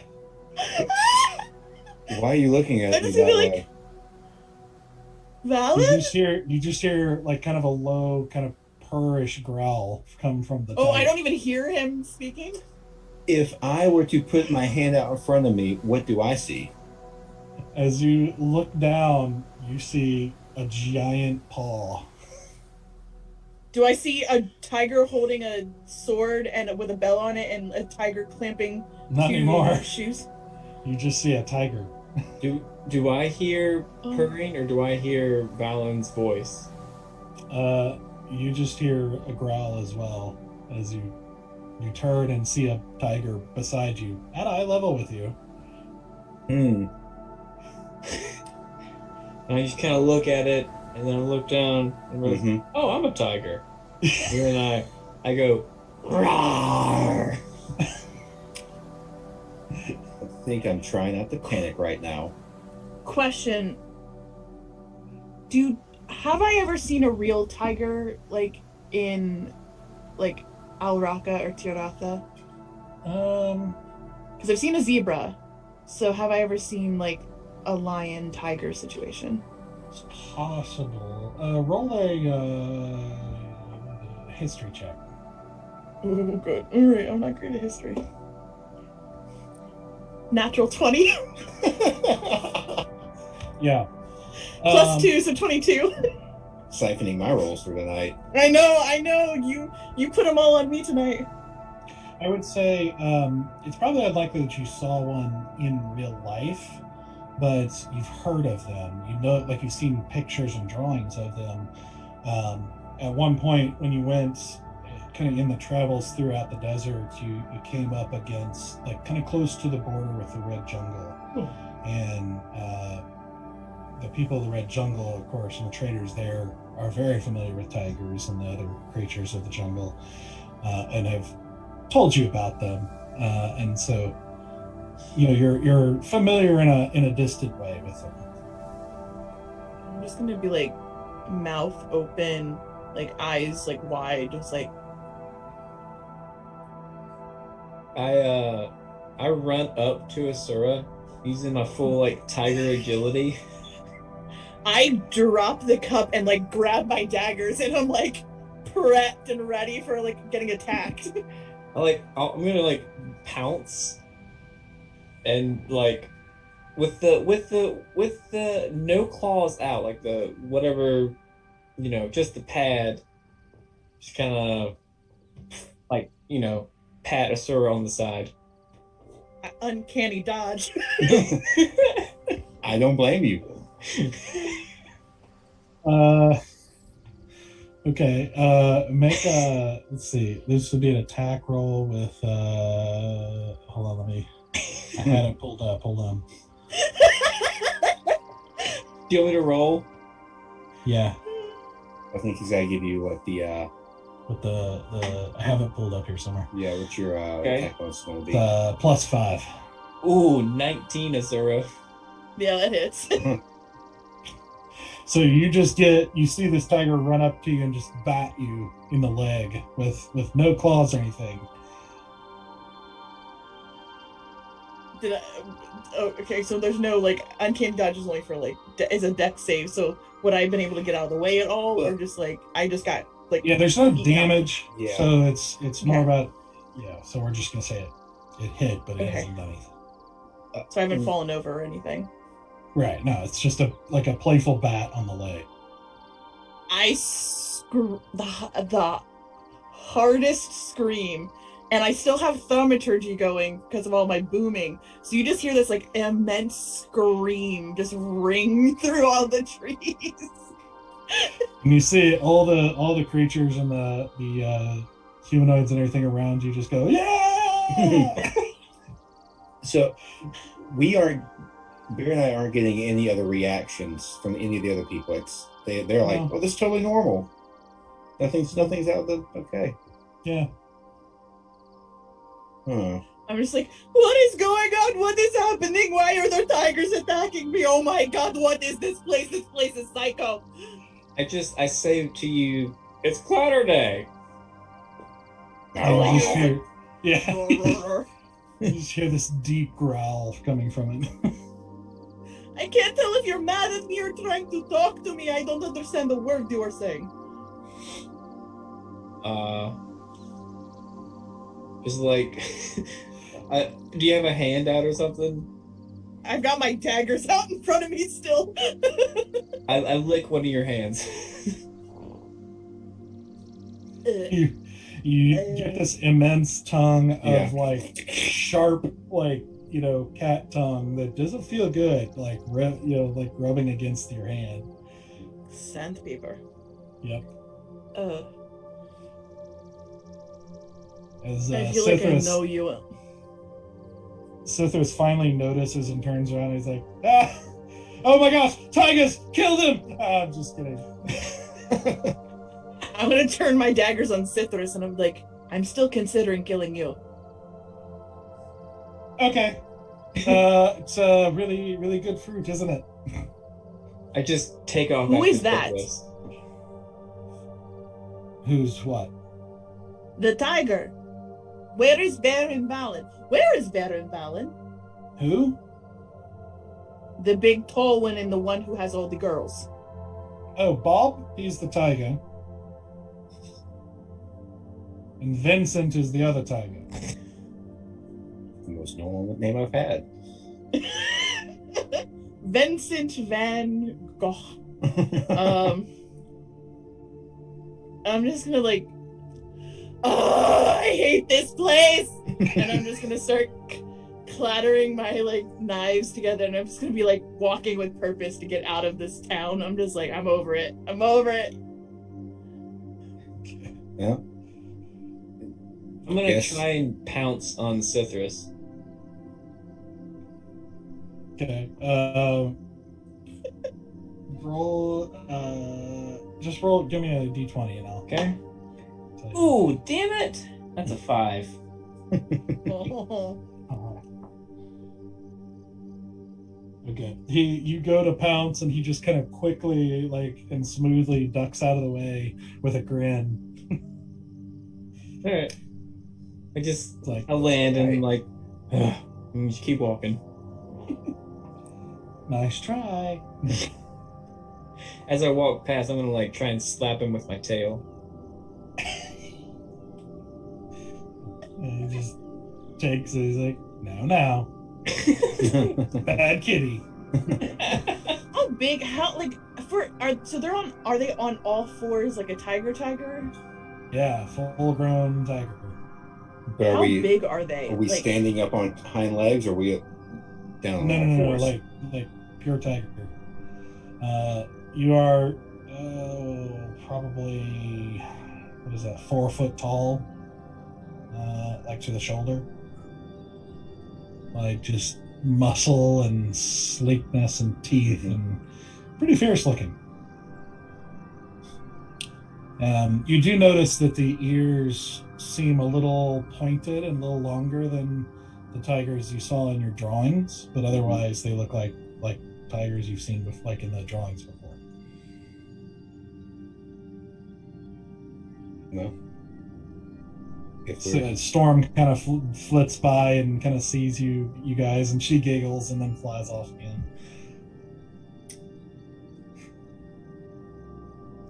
I'm a tiger, so like half of me wants to make a Tony the Tiger joke, but I'm going to try to avoid that as much as possible. It's great for the time being. Yeah, it's like I already made it. I already said it's great earlier. So I missed that. I was trying to be really like general. I'm like, oh, it's great. Great. But yeah, no, make all the Tony the Tiger jokes. Make them all. Make every one of them. You said Vincent Van Gogh. It should have been Vincent Van Gogh. Yep. Yeah. Listen, I'm working on my puns. I'm getting there. One step at a time. I was late to the party. And I'm not having fun. I'm not having so you guys continue walking on with your kind of sleek, powerful forms and Asura. And did either Easy or Stoic get offered this fruit? I want to know if I've got Easy or Stoic as tigers too. Let's see. I mean, it's hard to imagine Easy not doing it. I know. Yeah. So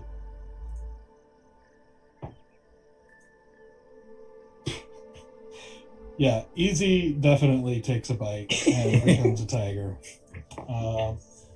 Stoic does not take a bite of the fruit, but is handed wine, and he takes a drink of the wine. Oh no, I'm the only not tiger here right now. But he does not become a tiger. Oh. Well. Okay then. I don't know what that means. What if it's this Bolgash thing? I don't know. I'm just gonna walk near Stoic and just be like, what did they do? What did they do? I don't know, but this wine is pretty good. I'm fine, thank you. So you guys continue walking just with the festivities and the craziness, and let's see, with I'm just gonna say after a little while though, like my curiosity starts getting the better of me now that I'm not like freaked out. And I'm just gonna like go over to the bear tiger and I'm just gonna put my hand out. I like nuzzle it. I'm just gonna slowly pet the top of his head. And then I'll start giving him scritches. Like my hind legs, can I do that shake and like, you know? Yep. And I'm just like, he is so soft. Okay, this is not so terrible, but also don't ever jump on me again. First you dropped me and now you try to pounce me. Still give you scritches though. I just start like giving him more scritches.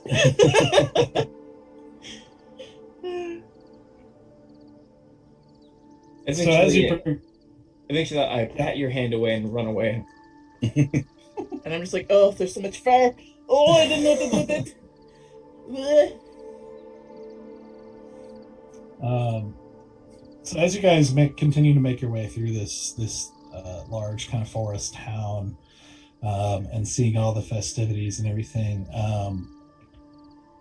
let's see, Asura. Mm-hmm. You're the first one.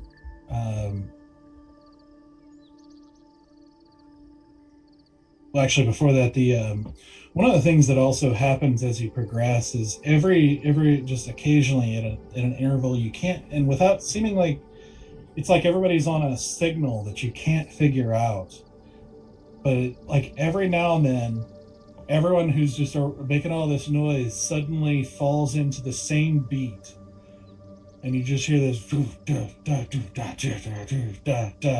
then they all at the very end of this kind of sequence they all go, oh yeah, and then they all just go back into the chaos.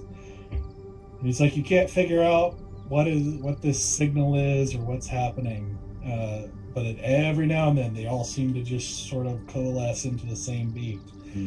When it happens, I'm just like, bop, bop, da, bop. I'm trying to figure it out. Like everyone's on the 2 and the 4, and I'm on the 1 and the 3. What is happening? Get lined up. But as you know, as you after this happens one time, you feel like the noise changes somehow. You like can't figure it out at first because everything is just cacophony right now, but eventually it just seems like it's like the nature of the sound is changing up ahead. And as you get closer and as time goes on, you start seeing gnomes and elves running, not making noises and not with happy faces, but running from like basically the opposite direction as you're moving. Oh no. Can I grab one of the like whoever happens to run by, can I grab them like, what is it? What is wrong? I don't know. Monsters! No, let me go! He like pushes away from you and dashes off. And you are now hearing the change in noise seems to be screams, as you're hearing a lot of the noises of fear slowly taking over the festival noises as more and more creatures are running and flying away from what looks like an area of town ahead of you. Cool. I want to put up my hand and be like, we should not go in there. I just I find Cithris and like kind of grab his like cloak and trying to like get his attention. Yeah, what? Roar! I don't speak tiger. Then I like point over at Asura.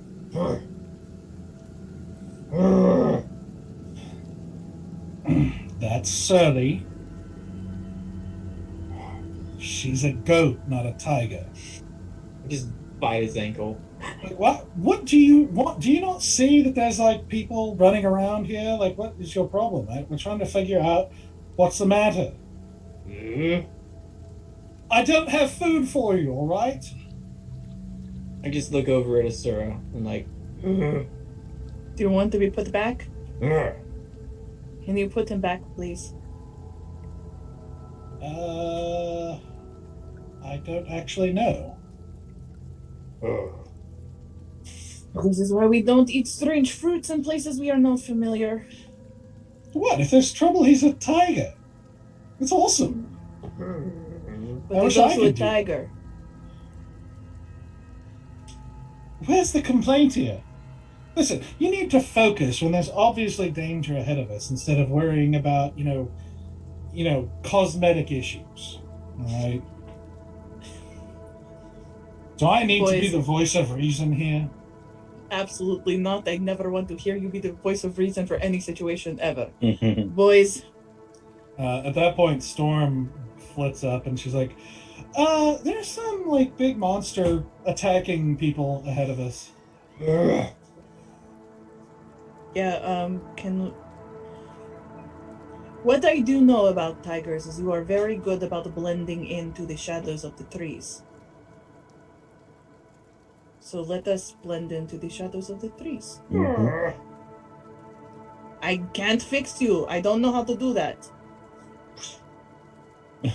Do not get mad at me. My skill set is making sharp objects get very sharp and very deadly. And like I point to the thing, the monster. Okay, if you want to attack the monster as a tiger, that is up to you. I'm not going to stop you. I'm just saying, let us be sneaky and get in there nice and quiet. Mm-hmm. All right, boys. We're about to do something very stupid, I'm sure. Do we want to attack this thing, or do we just want to sneak around it and have a great day? You want to attack it. Okay. Valen, do you want to attack it? I try to do like a slinking around a little bit, like I don't want to go head directly. Okay, sneaky. Yes. Easy, I'm not even going to ask you, because Easy's probably playing with butterflies in the corner. On his back, just Yeah. I can just imagine him being like the kittiest cat of all all tigers. Mm-hmm. That makes perfect sense. Yep. Like finding like a little cluster of fairies just to be like Stoic, what about you? Sneaky sneak or attack? Whatever you guys decide. Okay, well, I'm the only one here that is the voice of reason and has not consumed any of the fruit. So I'm gonna say weird hello? letters. Citrus, you do not count. This place is your home and you are an absolute insane creature. We are going to sneak. You're welcome. We are going to sneak our way towards it and figure out what it is before we start to do any sort of pokey prati, okay? Mm-hmm. We're not going to be stupid. We're just going to be the Folly. So I'm gonna get my knife. I'm gonna sheath my other two knives, pull out my two sapphire knives, and I'm gonna go stealth. Yep. All right, Sneaking around. Sneak with you. Okay. So let me give you a link here. Are we using the tiger stats? Oh no! Oh yeah. I pulled it up on D&D Beyond already. I was. You're like, I'm already ahead because I know I'm about to do something stupid. All right. Link is in the chat as well. But where did you send it somewhere else? The Zoom chat. Okay, so one of you. Oh no, never mind. So one of you controls Easy, and I will control Stoic. Okay. Oh, because we can't know anything about the choices that you made yet. God damn it. Let's see if I can Larry, pull do you up want to control Easy, or do you want someone else to control? Let me see if I can. I'm having a little bit of issues pulling up this page. Let me see. Try one more thing real quick.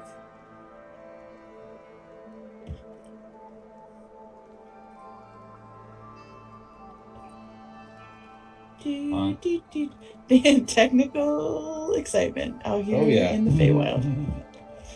So fast-paced action. Yeah. Looking at D&D Beyond.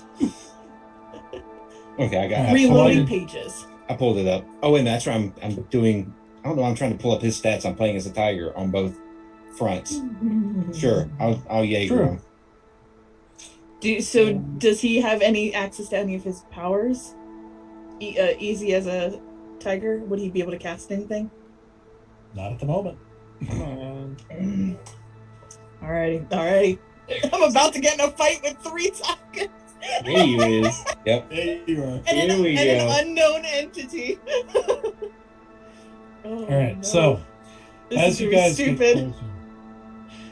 get closer, you see where there's a place that kind of opens up into what looks like a pond or a lake of sorts in the center, or what might be the center of town, with you can see kind of orange fish and fish of different colors swimming around it with under lily pads, and you see this sort of very pretty area where you can see the sunrise in the distance kind of shining in.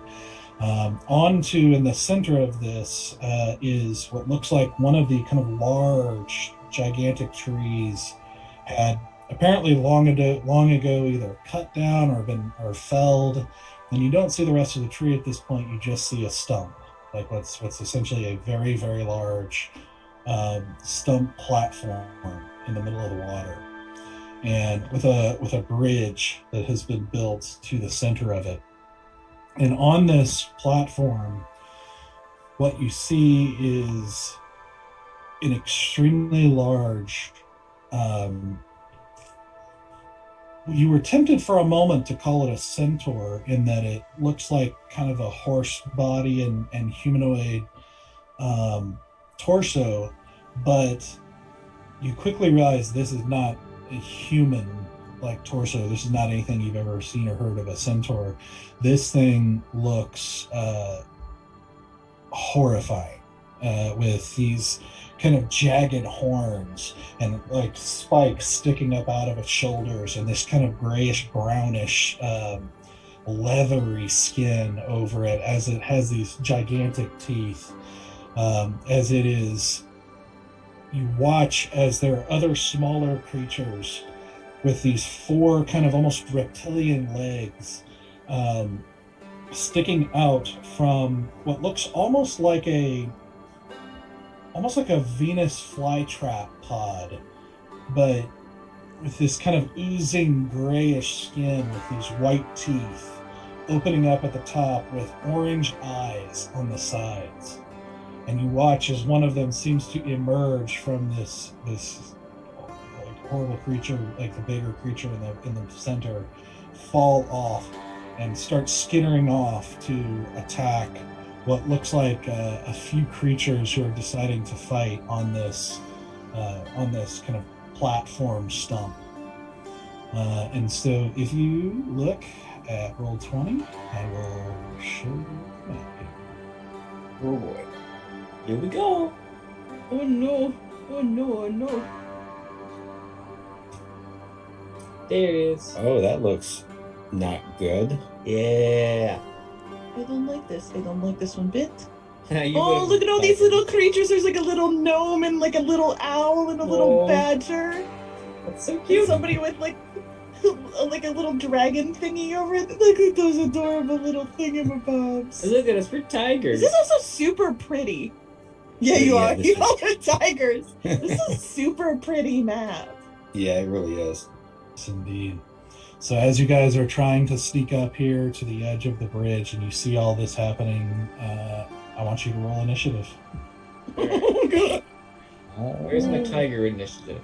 Is it Dex plus proficiency bonus? Is that right?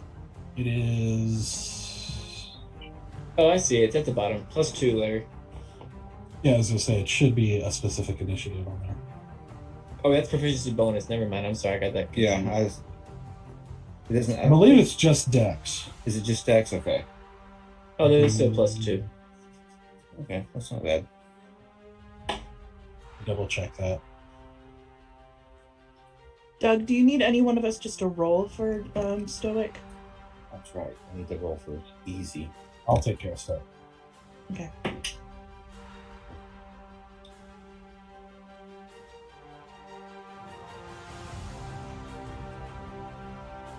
I'm so anxious. This is our first like legit fight in the Feywild. Yeah. Yeah, and I don't like we're Jaegering two people right now that aren't here. That's a little. and 3 of you are tigers. Yes, we Mhm. are. And we don't have Lopi anymore. And we No. don't have Selena anymore. No. And we don't have any people like I mean we still have Cithras, but At least our healer is still a healer. At least as we Yeah. know, as far as we know. at least Also- our healer's a healer. It is just dexterity check, so it's going to be +2 on the tiger. Okay, cool.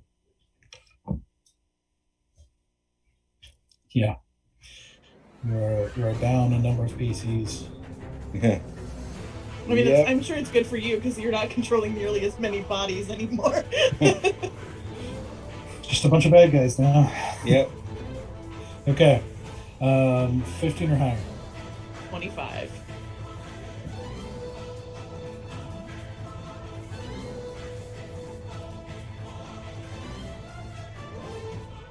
Uh, 10 to 15.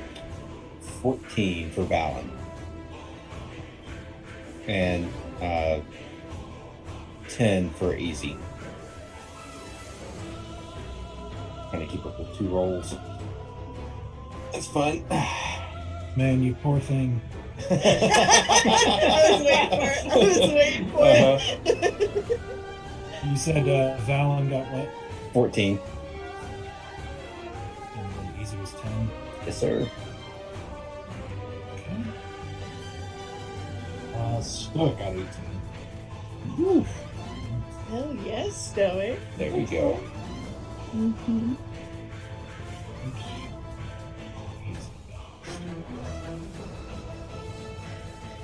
Okay, and then Bear. 7. This tracks.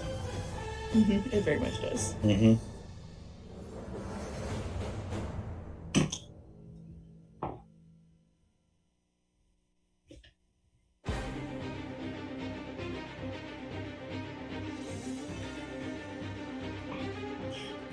Okay. Asura. Alrighty. So we've been sneaking up, so no one's seen us yet, correct? No. Great. How far am I from this big, giant, scary creature? Hold on, let me get my little... I will say that this would not be a surprise round. This is like a battle that's happening, but it'd be as far as you know, like you're hidden. If that makes sense. Yep, nope, that works. I would like to sneak up to about... Let me get the... I want to sneak up just like into the bridge a little bit. So like about like here. Because that'll just get me to 80 feet. And I'm going to bust out my crossbow. This is so stupid! And I am going to shoot at the big giant centaur looking thing. A little closer. Alright. Do it with advantage. Whew. Okay, alright. That's going to be a 21 to hit. That hits. Which means it's an automatic critical because it's assassinate. Yeah. So that's going to be my crossbow damage, which is going to be a 1d8 plus 2, plus my 3d, plus my sneak attack. Oh! 8, 5, 18, 19, 20, 21, 22, doubled to 44, 46 damage. Ooh, okay. Is that it? That's it. Okay. That was such a stupid thing. Why did I shoot it? I just really wanted to assassinate. So as you step forward and you let loose the arrow, you see it plunge deeply into its chest. As you hear it let out a otherworldly roar, like very off-putting, like this snarling, like you almost feel in your bones not just danger and like some beast roar of intimidation, but you feel hatred. And from this oversized creature, as it turns and looks at this creature that just shot it, as you look and just see these eyes of pure hatred looking at you. Oh god. Which, you do anything else? I want to hide. How deep is that water? So the water is about 15 feet down.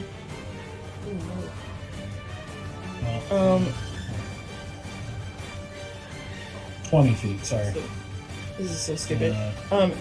The bridge, does the bridge have like posts or like anything that I can tuck into? Not really. Good. I'm like just sitting here in public like, hi. Mm-hmm. Okay, There is there's the water below, there's the lily pads, these are basically mushrooms that kind of like almost make a makeshift staircase making their way up. Okay, I'm gonna I'm gonna just go like, oh god, please don't let me drown again. And I'm gonna dive into the water. Oh boy. Towards the lily pads. Okay. So,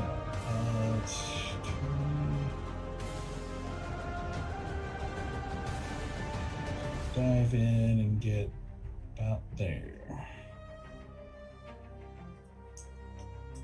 Oh, Though I believe so you it does still not- have your bonus action if you want to try to swim further. Oh, that's right. Yeah, I want to swim even. I'll use dash to swim closer towards these mushrooms. And I really want to tuck as close into this big lily pad mushroom thing as possible. So like if I can get anywhere close to like around here, I want to like tuck inside here. Or anywhere like in this area to be out of sight as best as I can be. You're gonna get right to the edge of the lily pads here. Okay, then I'm just gonna tuck And in. you're as far as you know out of sight because you're down now 20 feet. I'm not taking any chances. I'm just like swimming and tucking. Mm-hmm. And also like Okay. I'm in the water and I'm kind of freaking out because the last time I was in water like this, I died. Well, Make I a drowned. stealth check. Stoics. Okay. Okay. Stoic did save me once. Oh no, that was a 2 plus 8, so 11. No, 10. 8, 9, 10. I can count. Math, I can do. Yep. So, 10. Okay. 10. Good to know. That's not foreboding at all. I don't, it's not a problem. Okay, so with that, it is their turn.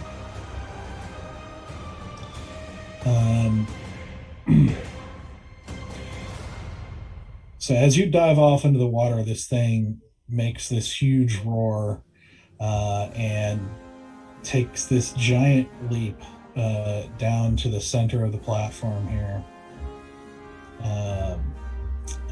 Let's see. Oh, good. Yeah, which tigers are which? Yeah, does it really matter? I think it's going to in a little bit. It's going to very much matter very shortly. Uh-huh. Not right now. We're all gonna get hit pretty hard. But it will matter for movement's sake, for Yeah. speed. Okay, let's see here.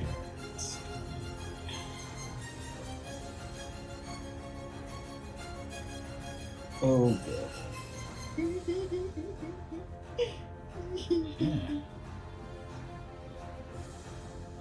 All right, so this one back here is, you know what? I should probably give me a second. I'm gonna say Marcus. I mean, if we're going by kind of how we normally do, I would say that probably Bear and I up in the front Right. and Easy in the I'm back. trying to. You see the Marcus yellow dot, Aurelius. right? Yep. Yep. Got the yellow dot. Yes. All right. So the yellow is Easy. The green is Valen, and then come on. The blue is Bear. Okay. So I basically need, let's see, everyone except Easy in this little area here needs to make a dexterity saving throw. Okay. Okay, so Does that include me or no? No, in the little, Okay. it's basically a 10-foot line. Is that just like my dex modifier? yeah, I think it's just gonna be the dex modifier, right? Wait, let me... Oh my goodness. Actually, Cithras and Storm are out of it too, so it's just you three. Oh, cool. I got a 16. It's your dexterity saving throw. It should be on your sheet there. We've got. Looks like we just have a dex modifier, but I don't think there's a saving throw. But it's +2. Mine wasn't good. Oh, you easy sent it, yeah. I rolled a 4. Oh no. I'm gonna Roll say four. Oh no. I'm assuming I Not my rolled nine dice. a 16. I think that's what I got. 16. Yeah. Okay. And Stoic needs to roll. I traded all these NPCs for PCs that I have to. Okay, Stoic got a 12, which is a fail. Oh no. Valen, of course, is a fail. Yep.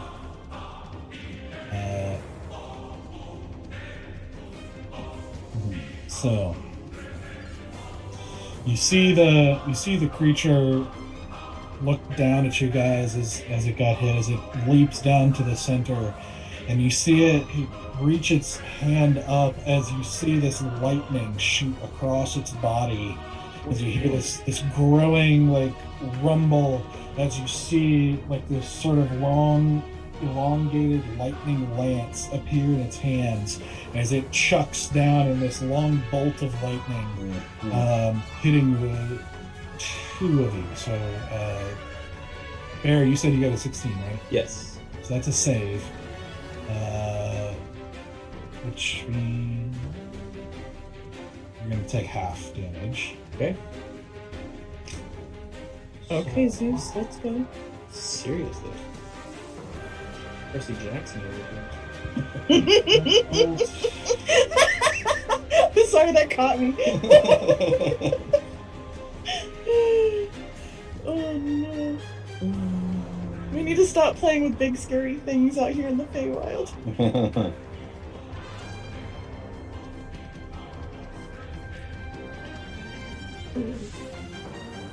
Okay. I don't like this. I don't like this one bit. Jeez. So.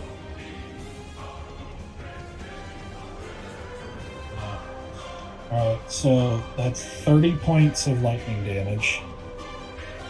Wow. And 15 to Bear. Wow. So we're going by what's on the D&D Beyond stat page, right? For tigers, yes. Yeah, I'm down to 7 hit points. So Bear, you take 15, Stoic Okay. takes 30.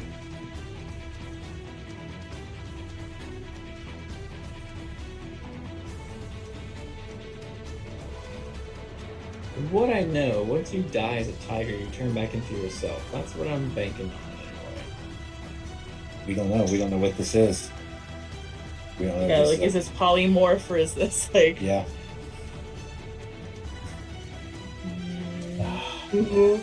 Uh-huh. I'm super anxious.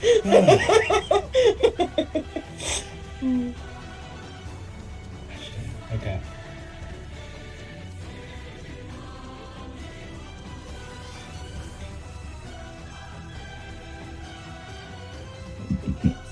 Oh no, I can't directly manipulate Stoic sheet, so give me a second. Oh, jeez. Oh.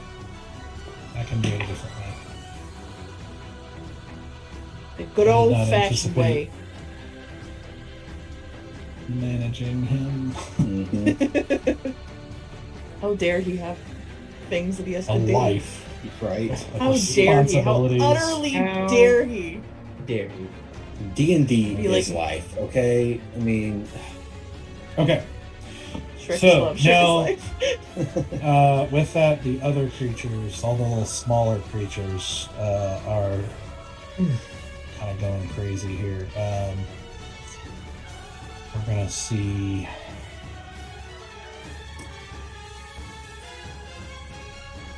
These two rush in and attack the gnome. Well, let's just do one time. Hang on.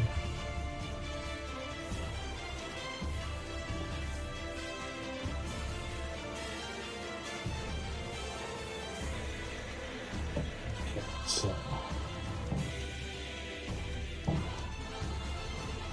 so it makes an attack on the gnome and narrowly dodges it. Actually. no. The next one goes up and attacks it. It does not dodge that one. So that's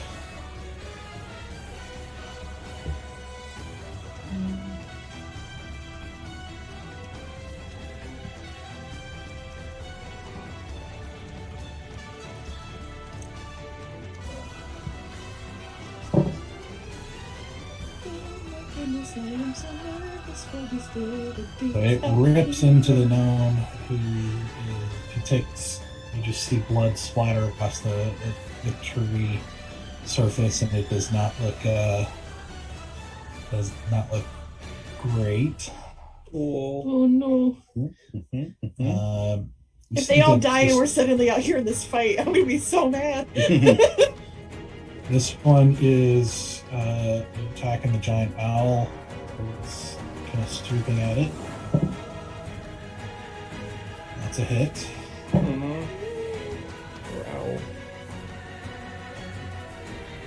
Oh, barrel roll.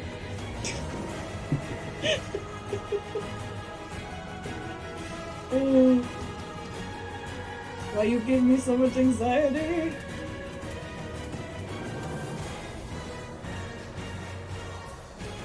And you see, again, blood and feathers just kind of go everywhere as it takes a big hit.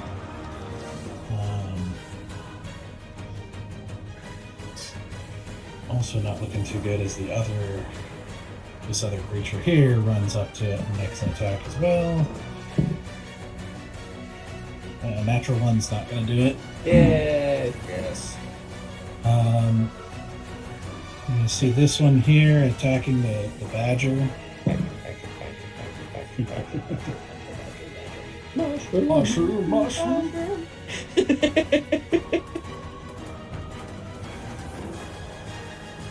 so that's gonna hit.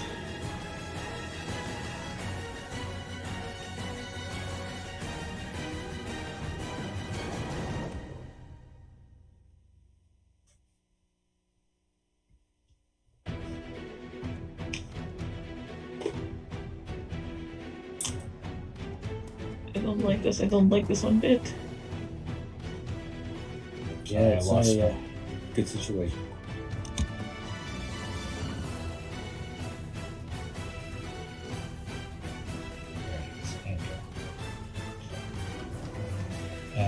So that's a hit. Yeah.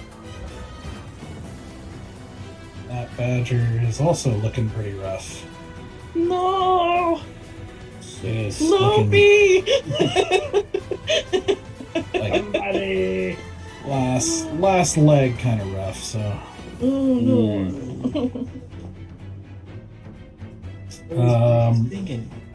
You see there's this over here attacks this elf looking humanoid here.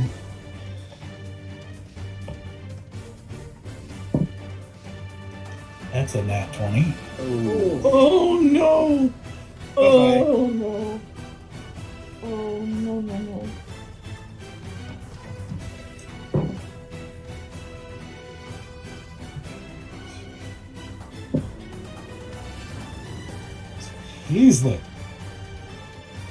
She is looking extremely rough as well as it rips forward and rips into her and you just see huge slash marks all through her side and legs as the teeth tear into her, and she looks extremely close. Cool. And then the last one here is going to take a shot at the little dragon-like creature.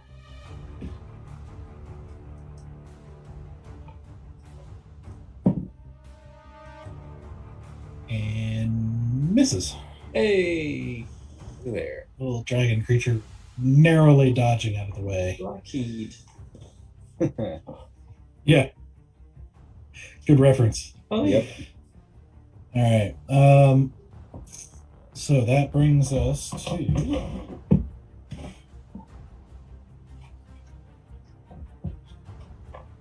The 30 other characters.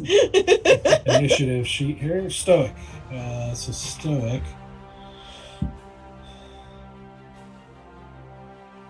Stoic with his abilities that he is totally familiar with here. Oh no! Oh no! He's not even here to show him off, too. I know.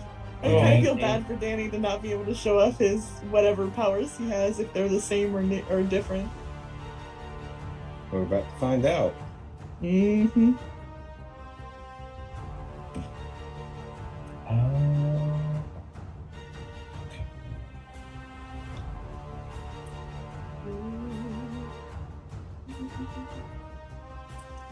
I'm ready to hear words that will make me know what class you chose. And I'm over here just wondering how I'm gonna Kung Fu Panda this.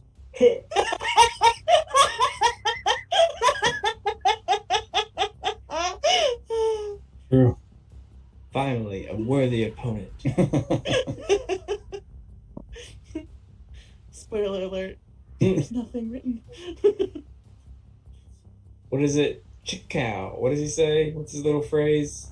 Oh, I don't know. It's been a hot minute. Yeah, because I think isn't Chikao the one from Cars or no? That's the Chikao. Cars. Kadoosh.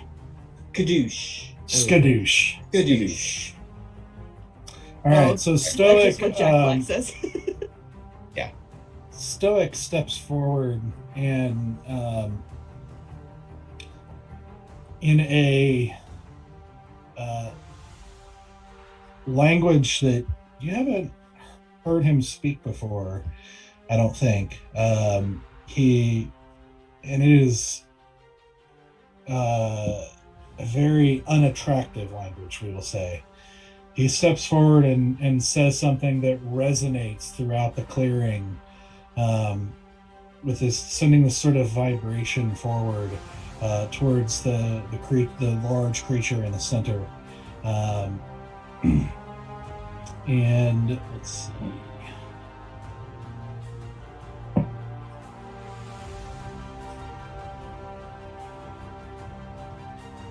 And you see the creature, the large creature in the center.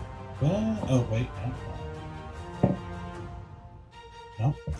You see him just stop. Like, still looking agitated, still looking at, like, alert and watching and everything, but just doesn't seem to be taking an action at the moment. Cool. Hmm. Not help me whatsoever. Yep.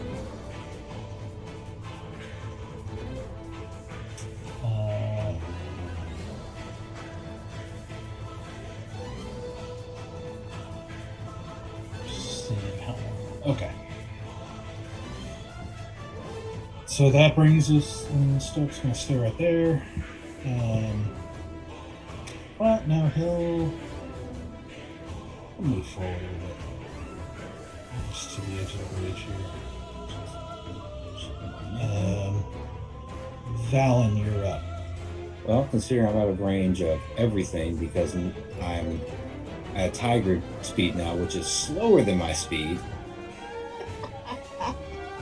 Poor Valen. I can't get to anything. I can only move up and Dash. So it doesn't really have bonus actions on here. The only thing it has for a bonus action is if I pounce and I get to attack as a bonus action, I get to do a bite. You can use your action to do a bonus action. Oh, okay. I mean to do a dash. That's true. Yeah, I didn't think about that. You don't get to bonus action dash anyway. So Yeah, yeah. Well, I don't want to take on any of this. It's 20 feet. Short. All right, I will try to go here. I'll move as far as I can to get to that guy in front of the elf and the dragon. all right, what's your movement speed 40 feet total? Yep, total. Are you dashing too? No, I think we'll stay right there. Okay.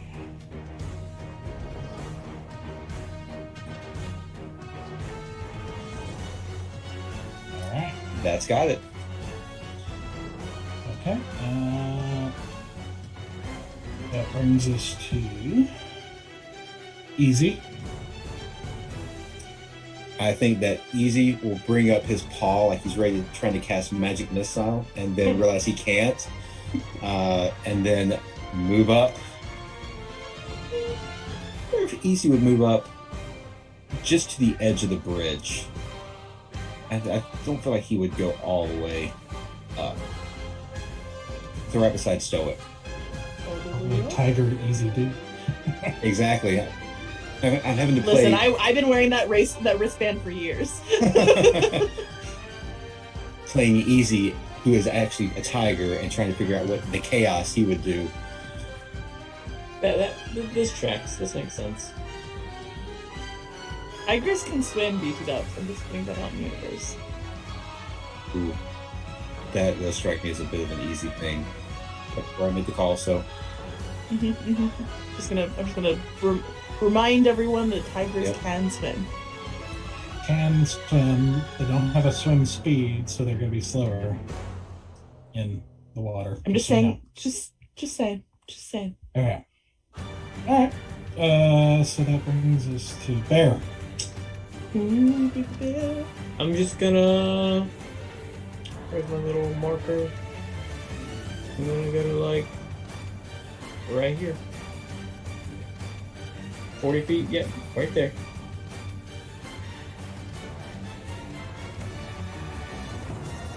That's it. Awesome. Yeah. Tiger power. Okay, so Sithris is up. Ooh, Sithris. You're one of the only ones with access to your powers right now. Yep. Which, hey, remind me, by the way, to retcon. Well, no, I guess you guys. Never mind. Okay. I just realized y'all What? left the fairy dragon behind. Prism. No, he left us. He was Well, like he was back still in. in the grove. He left Lopi in that little interaction. But I thought he had left. That was my Yeah. misunderstanding. I kind of thought the same thing too. oh, okay. Noise. He seemed like he was just too cool to hang out with us, so. Hey, do you want to grab lunch or something? Nah, girl. I got places to be. Just go with the breeze. Yeah, I really did want that dragon to come hang out with us though. Yeah. Like a whole lot. Like a whole flippin' lot. Yeah. I mean, we can maybe retcon a situation if you want, if like after, but Okay. because if you thought he had left. We got a whole So- chaos thing to figure out right now. Chaos crew.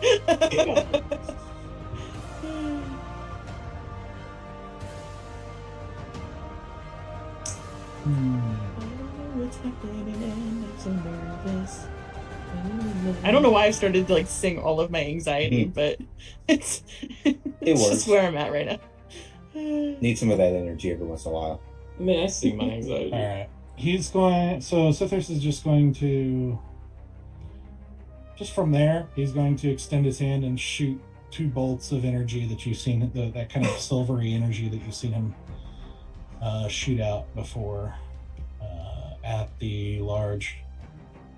You know, he's actually gonna he's gonna do it on the little side demons here. My side demon. My side.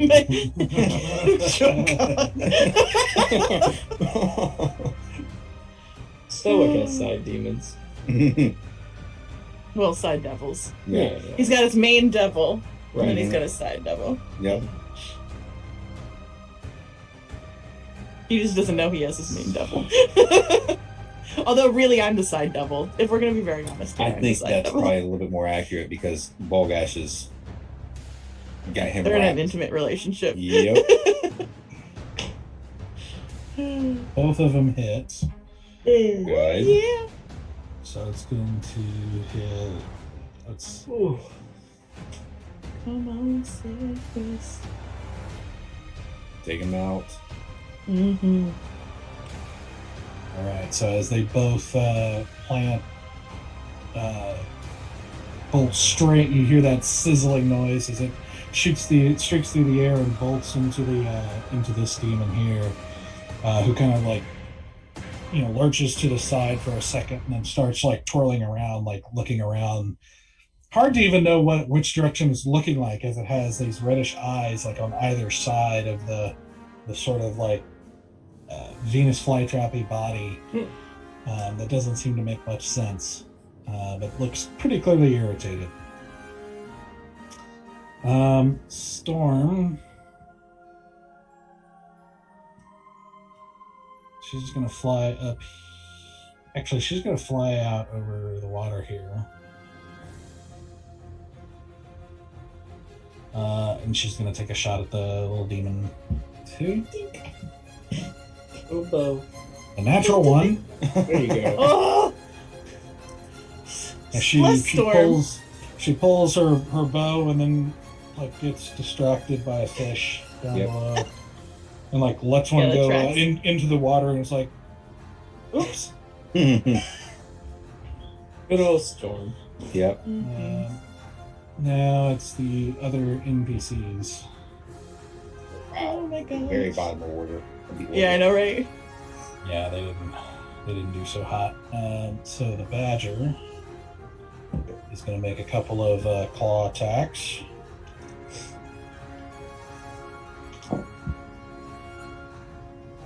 One of them a natural 20. Hey. Hey.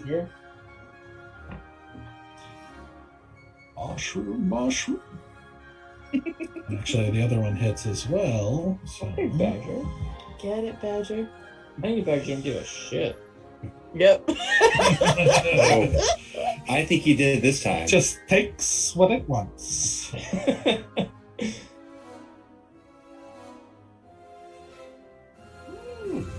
so.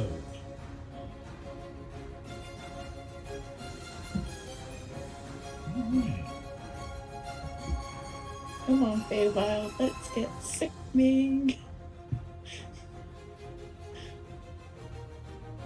Did that wrong. I don't like where this is going. Yeah, he rolled pretty well. Ooh, okay, never mind. I like where this is going. As long as like all NPCs roll well, good and bad. Yep. Yeah, you see him take two very fierce swipes across this creature, letting out this sort of blackish blood from the creature's side. Got a pretty good hit there. For 19 points of damage. So Woo! pretty good. Yeah. Get it.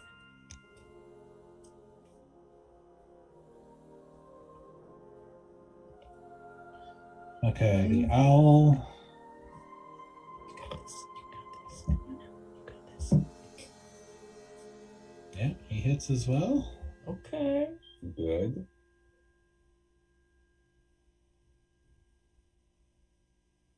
So that's 10 damage, not bad. And it's actually going to fly backwards out of the water because it doesn't take opportunity attacks. Okay. Mr. Owl. Nice. Respect. Seriously. Yeah, that would. Yeah. He actually remembers to use his. Remember, you get to leave the scene. Not anymore because you're a tiger. Yep. Okay, the gnome is going to attack.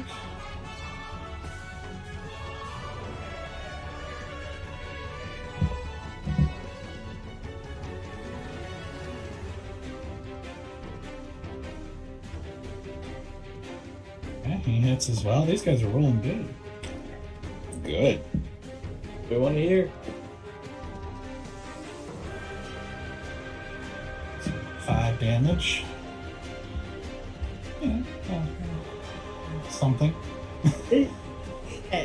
They did good. Did good. Proud of you. Proud of you. Good. You're so good. You get it, David. Never probably not. Did anybody get that reference? No. Tara, I think Tara did. Say I went good. old school on that one. Good, David. Apparently, you didn't watch Nickelodeon as a kid. I did. What is that from? The World of David the Gnome. Oh, I have no idea what that is. Oh, the little old guy. I know what you're talking about. Yeah. Yeah, I do know that show. So Man, the it's been... little elf misses one attack, but he hits the other one for 5 damage. You would ride the like big fox thing. Yeah. I did like that show. That was like the other show about little forest creatures called Lil Bits. It was on the same era. and we're just gonna like all of us are gonna be heavily distracted now. Yeah. Oh, I'm multitasking. You're like, listen, I can talk about early Nickelodeon and The little dragon creature tries to make an attack, but misses as well. So that's their turn. That brings us back to Asura. yeah, because they had the little red hat and the little blue hat with one. I remember this now visually. Okay, sorry. All right. I am going to continue swimming towards the little mushroom dudes and whatever movement. How much movement do I have after doing all that? Well, let's see. Pull yourself up. Let's see. You gotta climb up each step of the way. So.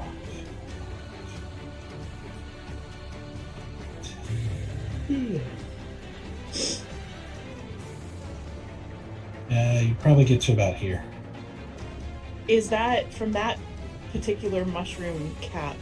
Is that high enough for me to be able to see the thing that's attacking the badger? Yeah, you're still about 10 foot down from the ledge of the platform. Do I still can I see the? You are thing not though, or 10 no? foot tall, so no. Listen, Asura has desire to be 10 foot tall one day. Then I'm gonna use my bonus action to dash to get up higher. If I'm at the topmost lily pad thingamabob or mushroom cap, how far am I like height wise from actually getting onto this big mushroom platform? Yeah, so right here, it's only like 5 foot from there, so you're so basically you can see over now, like, you know, it's like just below shoulder level to you now, so you'll be able to see to attack at range if you want. Yeah, I want to attack the creature thing that's been attacking badger Okay, with another crossbow bolt. do it. Please be good to me. 19 plus 5, so whatever that is, 24. That hits. Do I get sneak attack because he's in melee with another dude? Yes. This fight is tailor-made for Asura.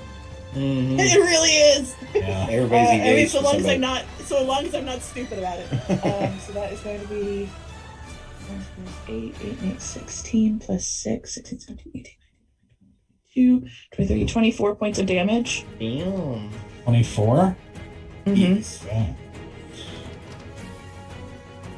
All right. So as you let loose and you shoot those, you actually see your bolt like go straight through both kind of sides of the demon and implant itself in the ground, like further out.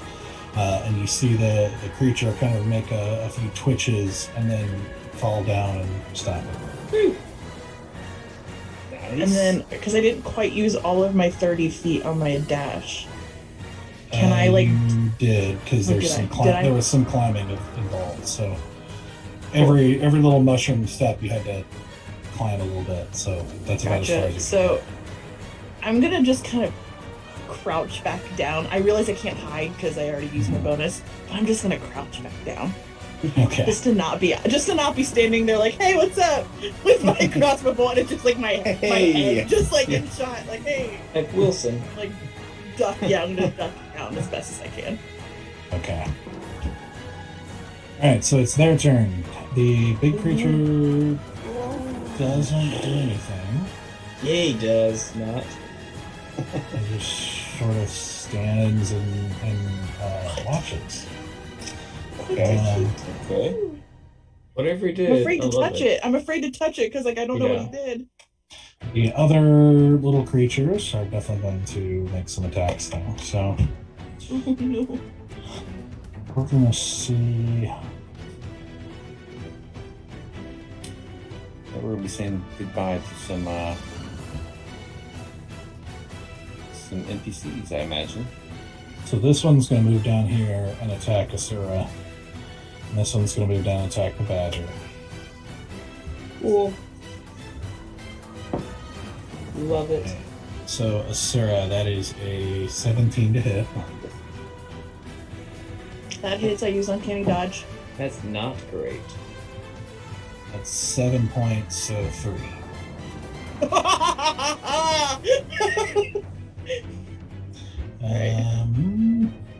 The other one,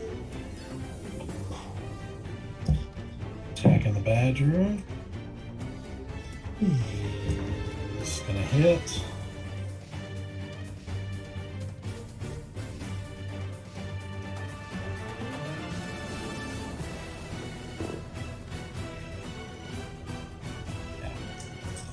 Let's see.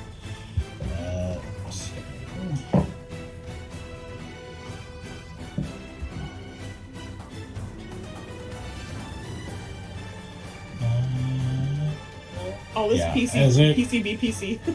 Yeah, as it rips into the badger, you hear the badger kind of grunt and then stop moving. No, badger.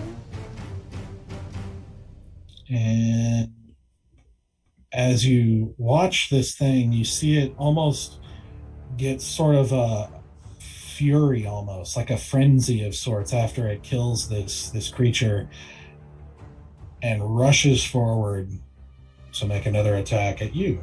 No, no, I'm fucked. So that's a 17 to hit again. I can't do anything. And you can't dodge that one, so You can dodge. You seven can dodge a pan. You can dodge a bullet.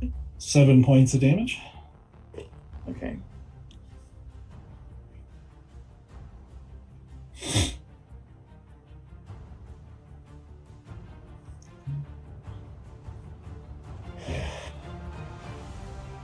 That's right here.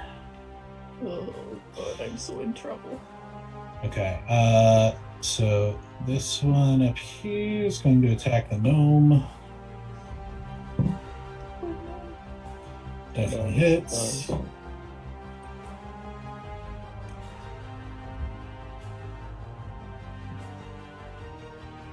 Yeah, and the gnome goes down.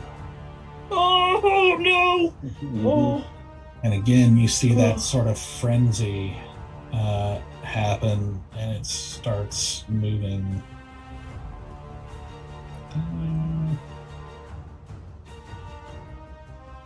Basically moving faster than it. Let's get it right there. This other one. We'll just start running forward here. Oh, I'm so. Oh no! Oh no! Can't actually reach anyone, so let's see. This one is going to attack the little dragon creature. Come on, dragon dude. That's a hit. No.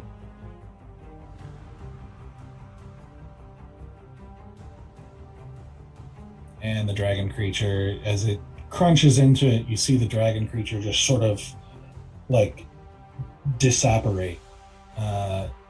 Oh, jeez. Similar to the way Storm does when she dies. Oh, jeez.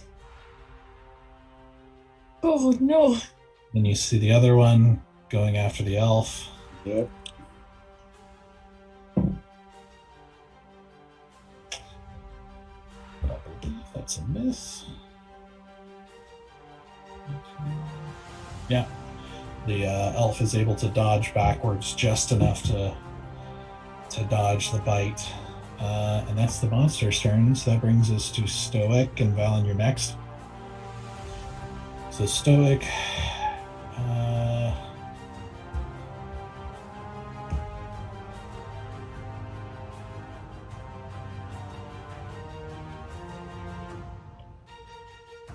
who is again totally familiar with what he can do.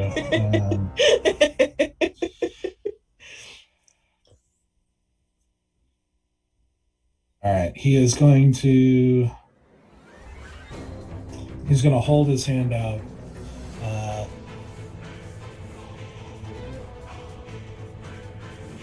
And you see two bolts of energy, kind of similar to Sithrus's actually, but with a reddish, kind of orangish tinge to them, as they streak through the air and into the big creature in the middle. One of which hits, and the other is a natural one. Huh.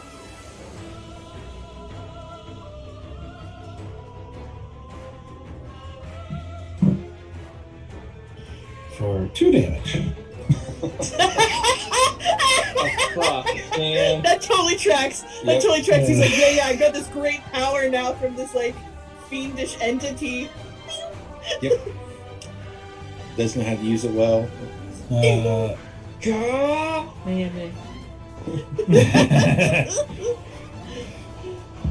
All right, Valen, Well, you and then Easy.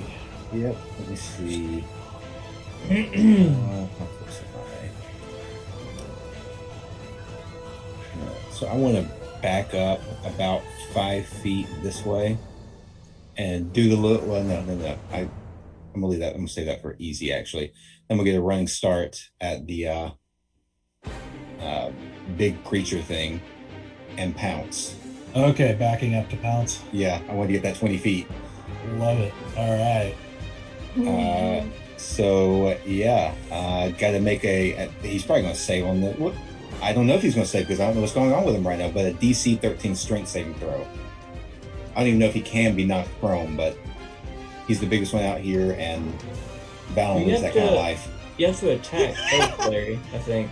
No, it's if you have 20 feet of straightforward movement towards a creature, and then hits it with a claw attack. Okay, on well. the same turn. Okay.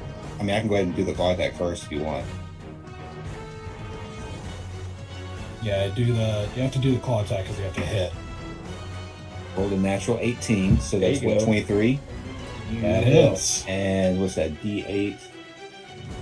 Actually, that really does track for Valen because he's used to using his Fists of Fury to do damage, so Okay, he what probably does would actually do that. What does he have to beat? DC strength saving throw of 13. 17. So But I'll still take the damage. So. 5 points of damage. Okay. Yep. Yeah, I think it's a single action. Like I don't get 2 attacks per action, right? That is correct. Okay. Welcome to my life. Yep. So I think that's So it's 5 damage. Yep. Okay. Easy.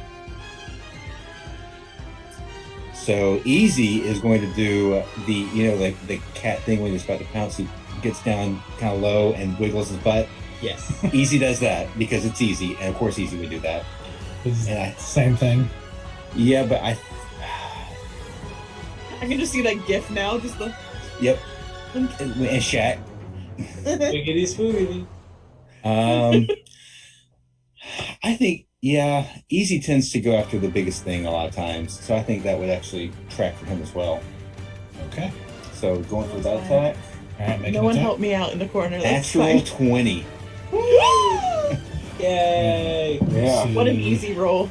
Right? He rolled a 14. Oh man. Just saves. Okay. So that is 11 points of damage. Rolled a 4 times 2 plus 3. So yeah, So 11, you said? 11 points of damage. Nice. All right. I pulled out my trusty. This die pretty much always rolls well for me. So So as Then why you don't you just roll it? pounce, like you run and take a running leap and pounce into the side of the kind of horse-like body of it, raking claws down the side of its body as this sort of blackish blood splats out into the ground as Easy also runs and drags his claws right down the sort of humanoid chest of the creature as it lets out another one of those sort of hateful snarls at you as he starts dripping this black like blood. Bear, you're up. Okay.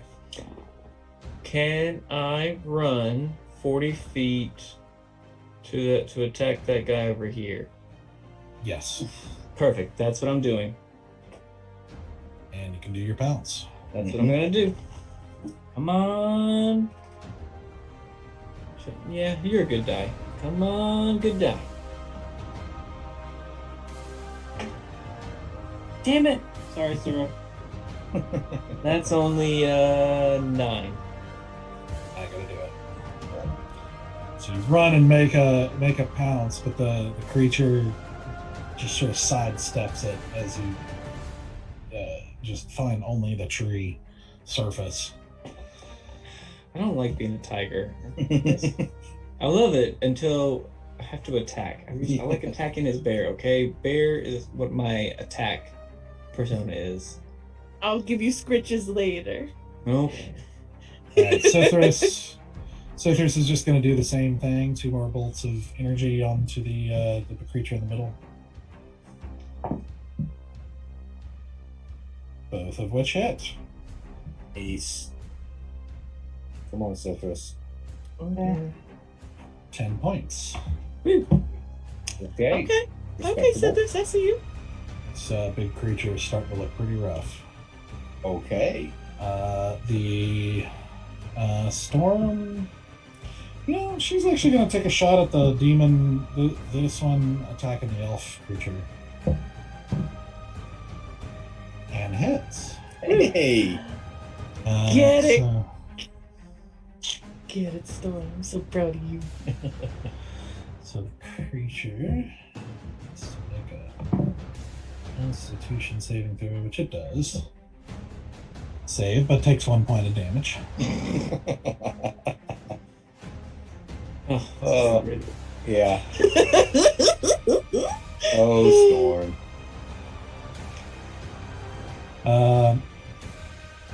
So that brings us to the other NPCs, most of which are dead. So that's hey, the we elf. still got an the owl. Come on. Yep, an owl and an elf. Yep. And an elf. All right, so the owl is going to swoop down, and he's going to attack the same one you were trying to attack.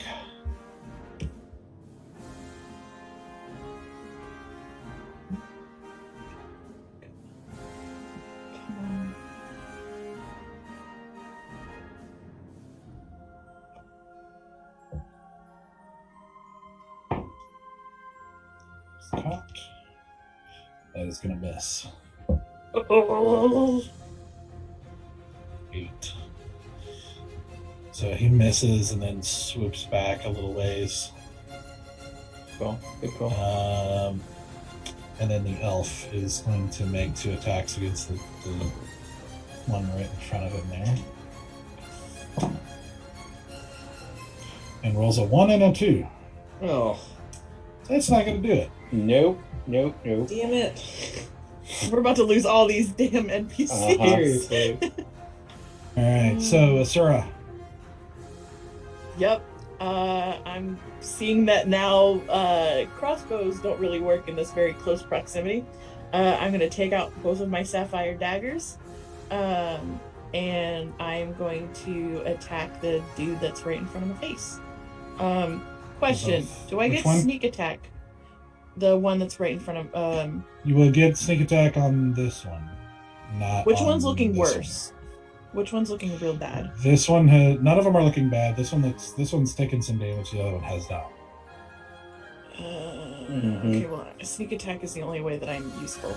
So my first attack, I'm going to take on the one that Tiger Bear is engaged with. Sure. We're going to see what happens there. Pull up stats for that. Okay.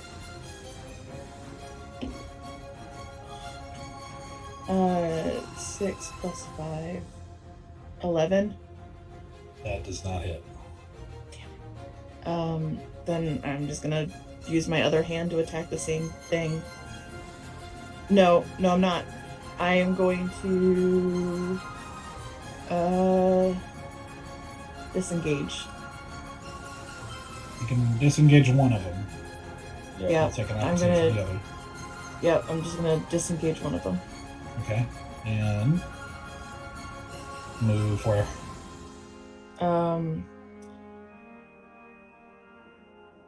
Am I able to move towards behind Bear Tiger, or like next to Bear Tiger? Is that even possible?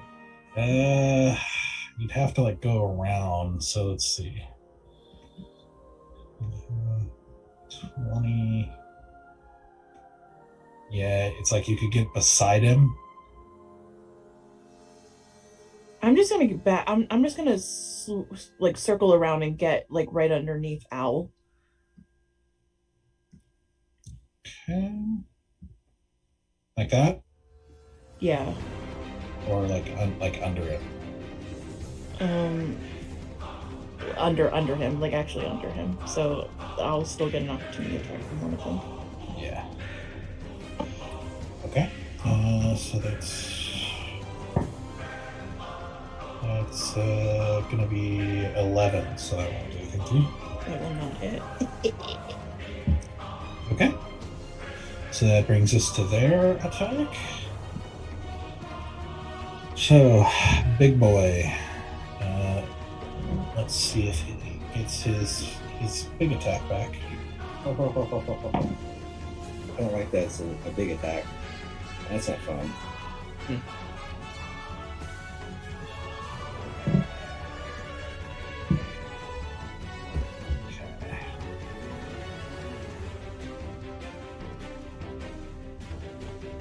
I don't like the silence. The silence makes me nervous.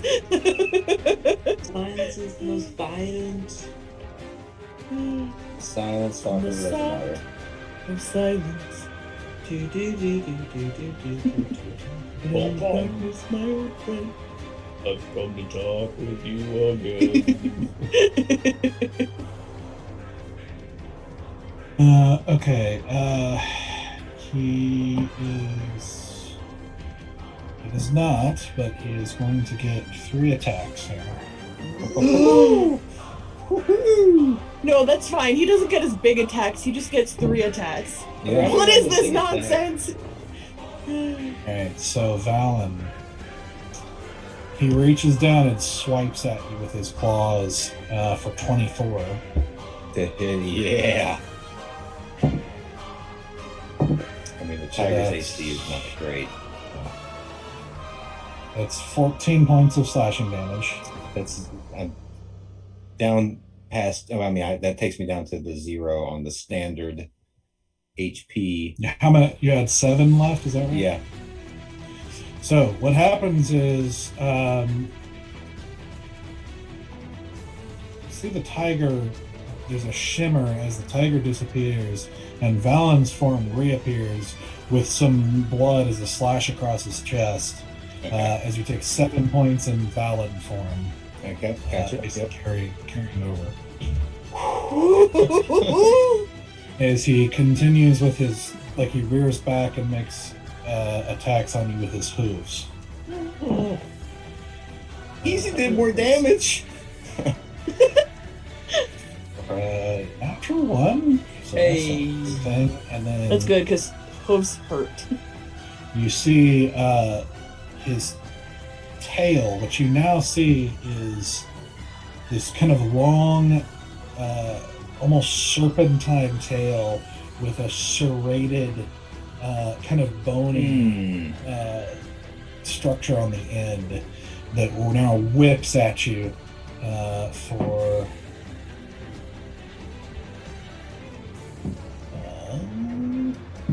let's go.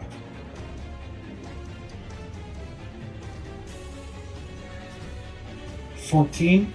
Just misses. Well, I mean, I'm at a 16, so. Yeah. This game's very focused on Talon right now. I wonder why.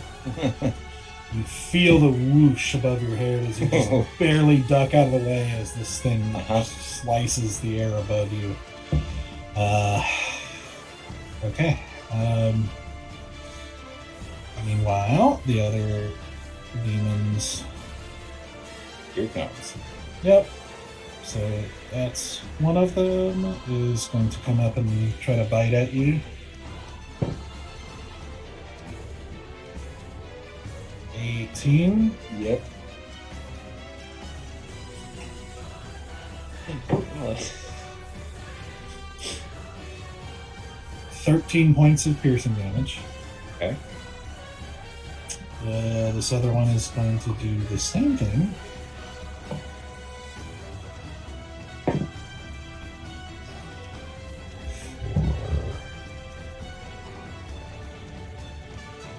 For 14. Misses. That's not going to hit. Yep.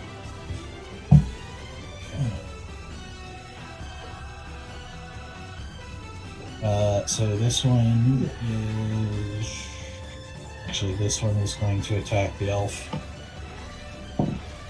Yes. And miss. Hey. And this one is going to attack the elf. For that 20.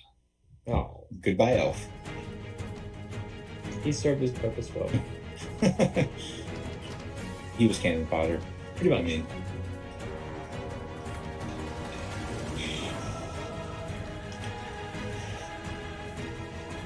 so he is going to... Yep. He gets ripped into, and you just see blood as he falls to the ground, a ripped up mess, and stops moving.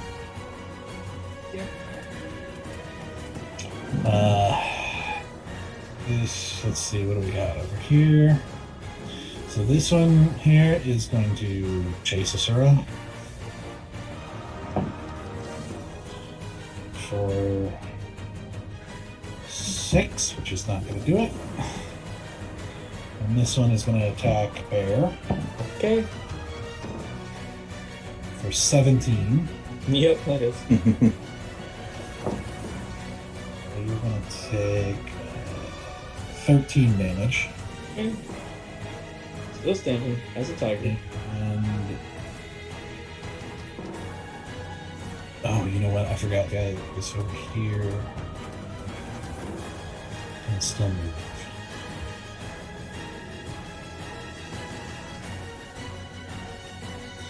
So yeah. All right. So this one's going to move down here, and this one's going to move here. Super weird to see Stoic just hanging back and not like in the center of the fray. Yeah. It's super odd. I don't know if I like this. Okay, Stoic is up, and then Valen. Trying to move fast. Stoic. Yep. Do something, Stoic. Come on, Stoic. Use your mighty divine cleric powers. Yep. That we all definitely know you still have and have no Uh-huh. doubt that you haven't done something Totally. terrible that you haven't told us about yet. Exactly.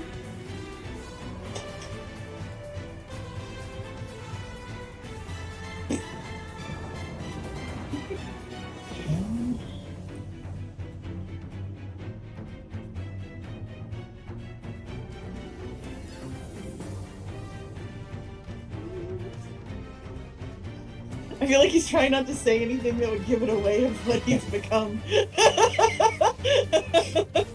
It is an awkward spot, I'm sure. Yeah. It's mainly just I am not as familiar with things have changed, so I'm not as familiar to do this quickly. But Changes.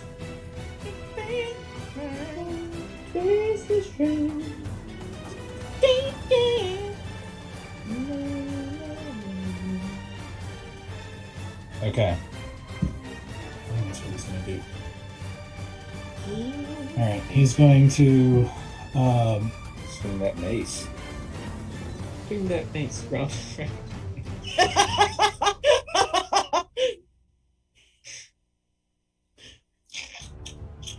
oh yeah. Mm. This is quite a journey we've all been on today. Quite a journey. Quite. Yeah, he's just gonna make an attack with his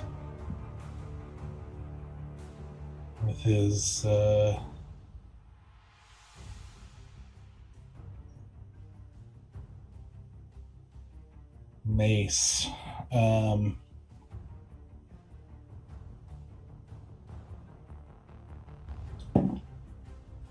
And misses. Ugh. All that. I'm sorry After for all laughing. that. That was Yep. so funny. That journey was so beautiful, and then it's like, womp. I know. Sorry. Okay, Valen, and then Easy. All right. So you say this guy's looking rough, right? The big guy? Yeah. Yep. I'm all of my attacks. I'm doing both attacks and then flurry of blows, all on this guy. Yeah, you So, are. Do it. Rolled a what was that? 18 Okay. on the first hit or the first attack. That Yeah. hits. All right, so that is 10 points of damage. Second attack. Hold on. Oh, okay. So yeah. So with that, as you make your you basically leap up with a huge strike with your staff right into the jaw of this creature, and you hear a crack as it snaps its head back, and then you see the whole thing fall with a huge thud that shakes the whole Hey, what do the rest of the creatures do? as it goes down, as the rest of the creatures keep attacking. Dang it! Hey, All right. Well, all I right. did roll. Do you want me to take that roll back or roll keep it and You can keep whatever you roll. Okay. So I rolled a 15, and I would attack the one. Let me get the selector picked here. That one. Okay, 15 to hit on that one. that hits. 9 points of damage. Okay. So you whack into that one. You see a couple of its teeth get chipped and fly across the stump, the wooden surface, as it keeps snarling at you and coming. All right. Using my first flurry to hit that one again, and that is a 21 to hit. Rolling the wrong dice there. I feel like it's been a while since I've actually fought anything. It has been. Well, at least where you've actually hit something. Well, that too. I'm sorry. Wow. I'm Shots sorry. fired. That's an 8 points of damage. Nice. Still standing. Yep. All right, last one. The natural one rears its ugly head again. You flew Yeah. too close to the sun. Yep. Do you feel a squelch as you punch into one of its like kind of orangish eyes, and Ugh. yeah, it's still like just coming at you. Well, I'm kind of stuck here. So yeah, I think that's going to be the Okay. moves. Easy. Oh, and he's still a tiger, so I think he turns around to the one behind him and does a bite attack. I think that's easy. So that's not going to hit. That's an 8. Nope. I think that's really all he can do. Okay, Bear. What do these creatures look like? What do they look like? Yeah. They're like a really twisted, evil-looking, almost like a Venus flytrap type shape. Like almost like an evil taco, with teeth kind of going across the top, with these four kind of like kind of gnarled legs sticking out from it, and like these orangish eyes on either side of it.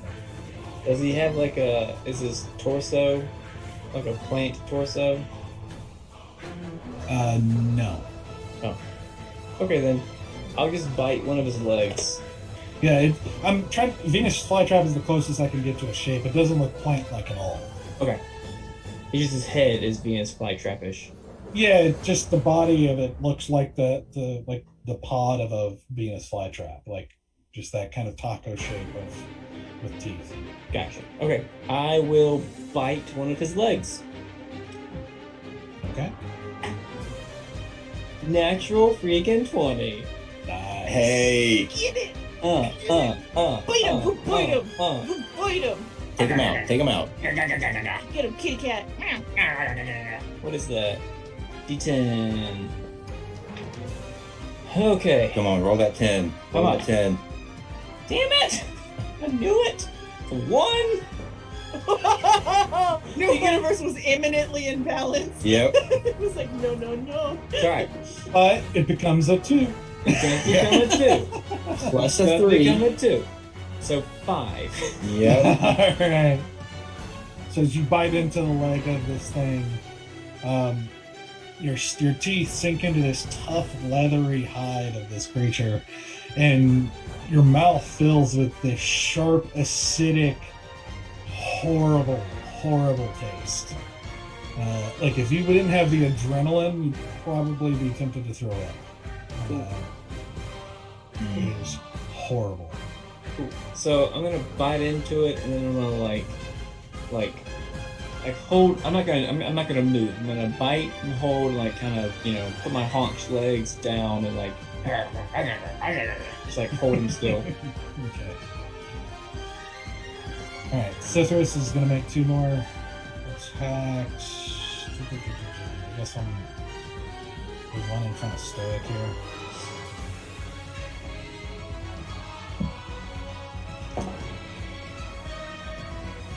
One of them a natural 20. Hey. The other a hit. Bringing out the 20s tonight. Seriously. He rolled a 1, which becomes 2. There you go. Yeah. And then 5, so 7 damage. Those wasted natural 20s. Hey, they're not wasted. I'd rather roll a 20 on my 1 instead of a 1. You know. Just saying. Storm makes her little attack on the same 1 and hits. And it saves, so it just does 1 damage. Bless her little soul. She tries so hard. There's only the owl left. So he's going to attack the one next to Asura here. Oh, Mr. Owl, take him out. 5, so that's not going to hit. It's alright, Al friend. I appreciate you. And he'll swoop back out above the water.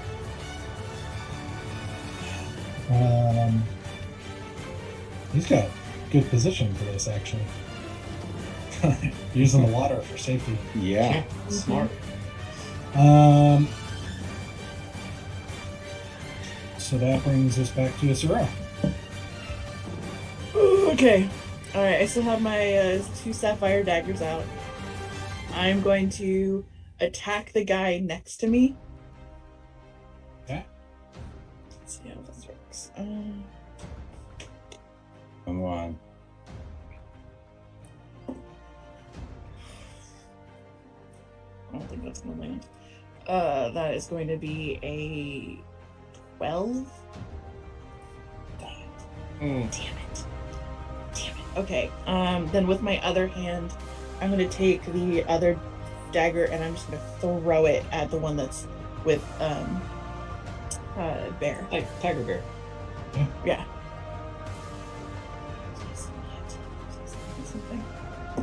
Tiger.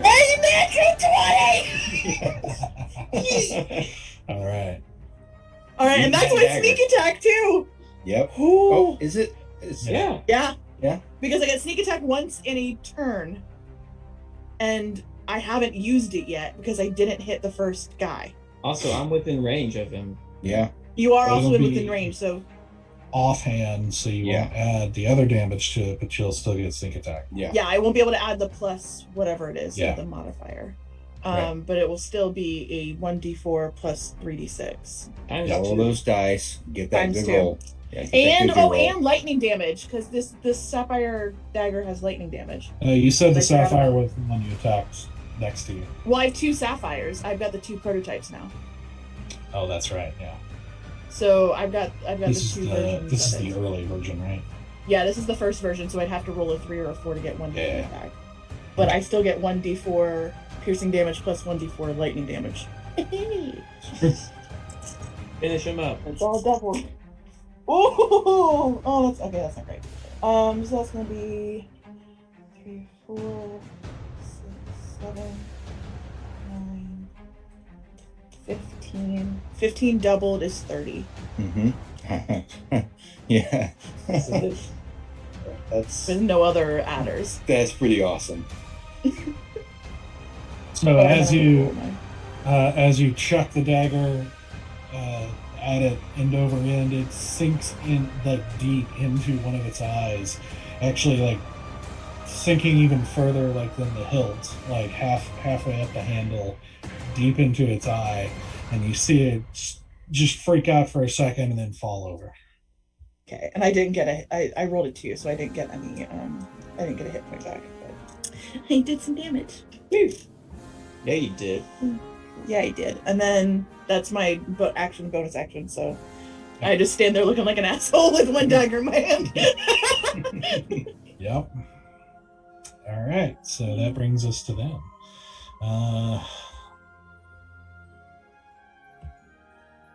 So let's just go ahead and do that one. It's gonna attack you real quick, Asura. Okay.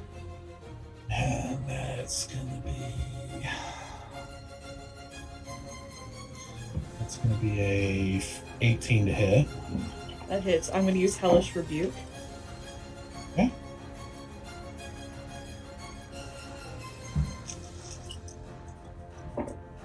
Oh no, that's so good. That's 2 10s and a 9. Oh my So gosh. 29 points of fire damage. Jeez. Jeez. Well, he gets a hit, but he's gone. All right. Hope it was worth it. As you unleash this fire on this creature, now you hear it yelling out, and as the fire lessens, you see this like charred and singed creature that is still coming. What? Yeah. Oh god! Oh god! Oh god! What? Oh no, Alright. I'm in so much trouble. Oh, that's right. He hadn't really been hit. Yeah, Yeah. hadn't been touched. So he had hit you for 7 points. Oh, okay. I'm fine. I'm still fine. Okay, the other one's here. Let's do the one on Stoic down here. That's definitely going to hit. It's a total 20. For 16 points of damage. Wow. As Wow. Stoic is getting down there. He's Oh, what? not the greatest he's looked. What happened? This one he's took that lightning stuff. Yeah, that lightning damage Wow. hit. Oh, that was some bad lightning. Yeah, Yep. he did die. Some He's- bad lightning. some bad lightning. You guys There's gotta another- dodge it next there's another- time. What were you thinking? Another band name, I call it. Bad lightning. So this one here is going to attack easy for 15 Yep, that's going to hit because it's AC 12, so Yep. not hard to hit. So 13 points of damage. Okay. And then Valen is getting 2 attacks here. Yep.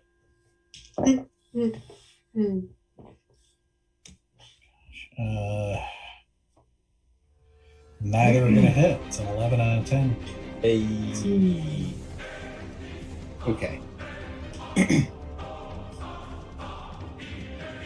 All right. Stoic. He's going to just take a whack at this one in front of him with his mace. That's going to hit. Thank you. Stoic gets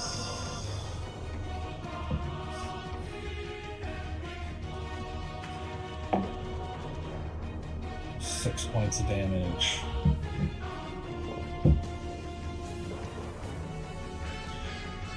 Which is just enough. So as he All right. comes down with his mace to crunch into this demon, lacking the characteristic sort of light that normally comes from his axe, or from his mace, but still crunching down into the demon with a crunching noise as it cracks into the teeth and body of the demon. It stops moving, collapses to the ground. Yes. So Valen, you're up. All right, so I'm doing my first attack on the same one, this one right here. All right. So that's 14 to hit. 14. That hits. All right. That's 6 points of damage. Okay. All right, second attack. Come same down one. on it with another crunch as it's starting to look rougher. That's a 23 to hit, That'll hit. and that is 9 points of damage. All right, and as you come down that second strike again with that crunching sound, it goes down. All right. Which one of the two that are beside me are looking? Which one's looking rougher? Neither. Not both. Okay, so I'm gonna do a flurry of blows on the one that's directly beside me here. That one. Okay. So we got 2 hits. Come on, So don't just fury. 25 on the first hit. Uh-huh. With that is 9 points of damage. All right. Second hit. No, I don't think that's gonna do it. That's a 12. That is not going to hit. All right. That is my turn then. So as you punch into the side of this creature, the hide of it is tough and has a squelching noise though when you punch into it. It's just, this is not something you want to touch, but Yeah. you gotta do what you gotta do. Yep. Gotta beat these guys. All right. So then So- easy. All right. Same thing. Turn around. Do another bite attack. That's a 13 to hit. 13 barely hits. Okay. So we have our number. Oh, come on, easy. That's D10. Easy Oh, man, attack. I don't roll D10s. What world? I know, right? They're really weird. Yeah. 5 points of damage. Rolled a 2. All right. So as he slashes into the side of it again, kind of letting some of that black blood splatter onto the thing. You also notice this black blood has sort of an acidic, sharp tang to it, but the smell of this is getting quickly very unpleasant. Ooh. Bear, you're up. All right, I'm gonna run and do a swipe, a claw attack on the one by me. By the Sura. Yeah, that one. Yeah. For 11. Not gonna hit. Okay. That's all you're doing, right? Yep, that's it. All right, Cythrus.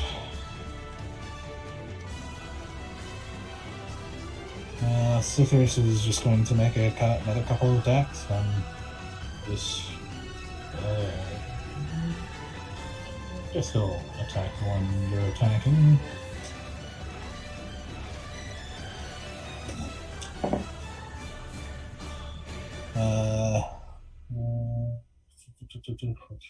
Both of them hit. All right.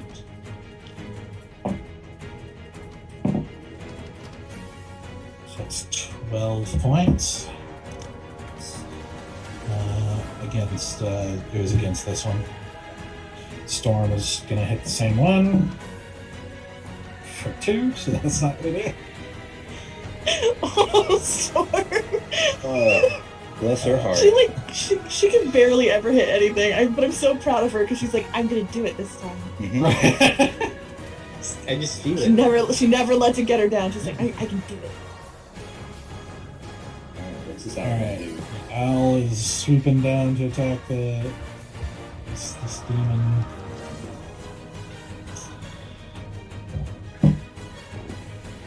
Uh,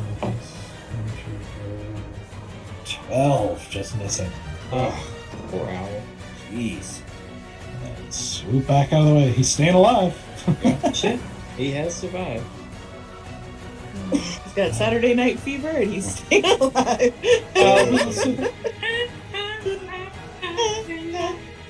Oh, wow. I will survive. I like the very aggressive, not the same song that was Yep. happening. Just to make the fun happen. I appreciate that. Owl survived. Yep. I will survive. All right, Asura. Yep. Kill him. Yep. I'm gonna take out, since I'm now down a dagger. I'm gonna take out my silvered dagger, and I'm going to attack with my silvered dagger first. Okay. Well, we're gonna have a natural 20 destroy this thing. I know. Where did my D20? I literally just had. I'll just no, it's probably in there. I'll use this one. Ugh, damn it! This is why I shouldn't have rolled a different dice. The other one was doing so well. This is going to be a 11 plus 7, 8, 9, 10, 11, 12. No, 12. 12. So Yeah, that does doesn't not. do it. And then I'll use my life drain dagger for the second attack. So this is the offhand. Yeah, 15. That does it. You still get sneak attack. Yep, I still get sneak attack Mhm. plus my lightning damage. Oh, that's not great. So that's gonna be 1, 2, 4, 6, and 11 damage. Ooh, that's it. Yep. Dang. I rolled 1s and 2s. That's not a good roll. So as you stab down into the body of this thing and do a huge motion ripping across the body of it, just opening up you're covering your hand and part of your leg with this black blood, as it's kind of empties out onto the ground, it collapses down and stops moving. Yes. That was all I had. Actually, I want to use some of my movement to get a better sight line of the two creatures that are still attacking Valen and Easy. Okay, like there? Yeah. Okay.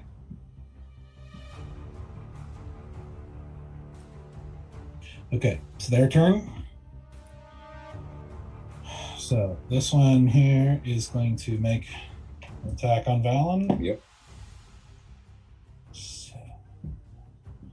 11, that's not going to do it. Yep.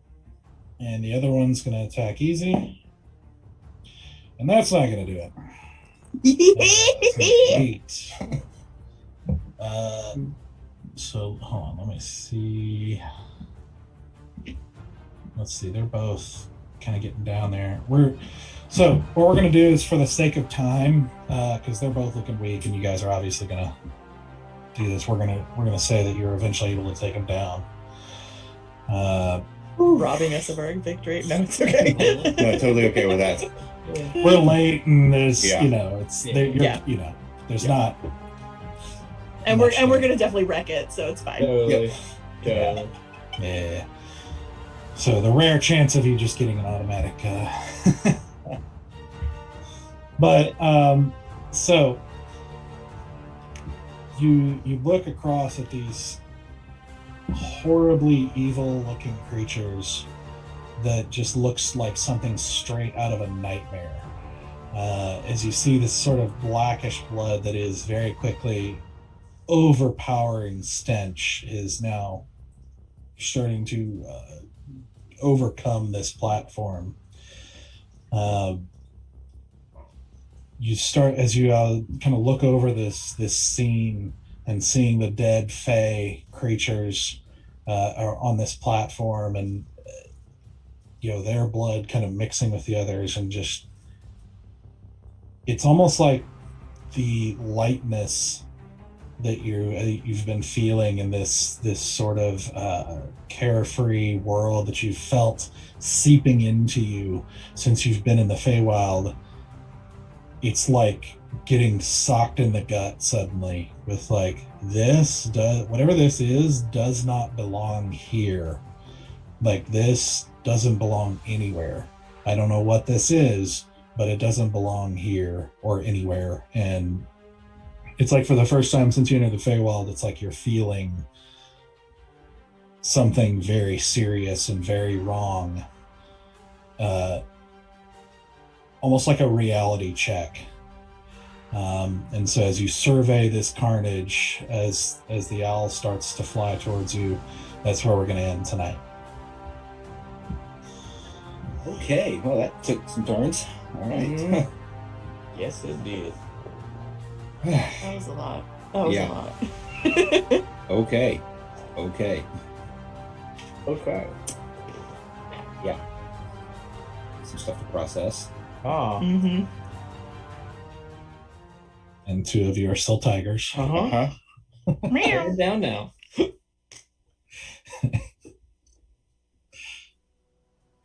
Oh, man. All right.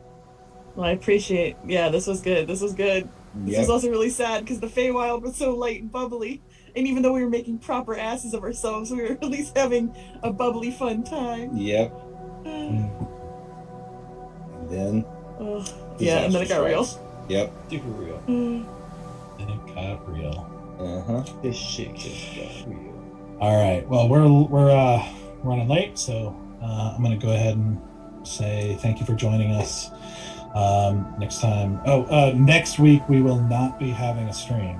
We are taking the week off for the holiday weekend, but we will be back in 2 weeks to continue this journey through the Feywild with everybody and everything that's developing still. So, and see what happens here in the aftermath of this attack.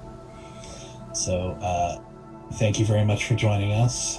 Thank you again to Fran for all the lovely sessions. And I'm afraid. I'm gonna miss you. we will see you guys in 2 weeks. Yep. Have a happy and safe 4th of July. Bye, guys. Bye, friends. Bye. Bye.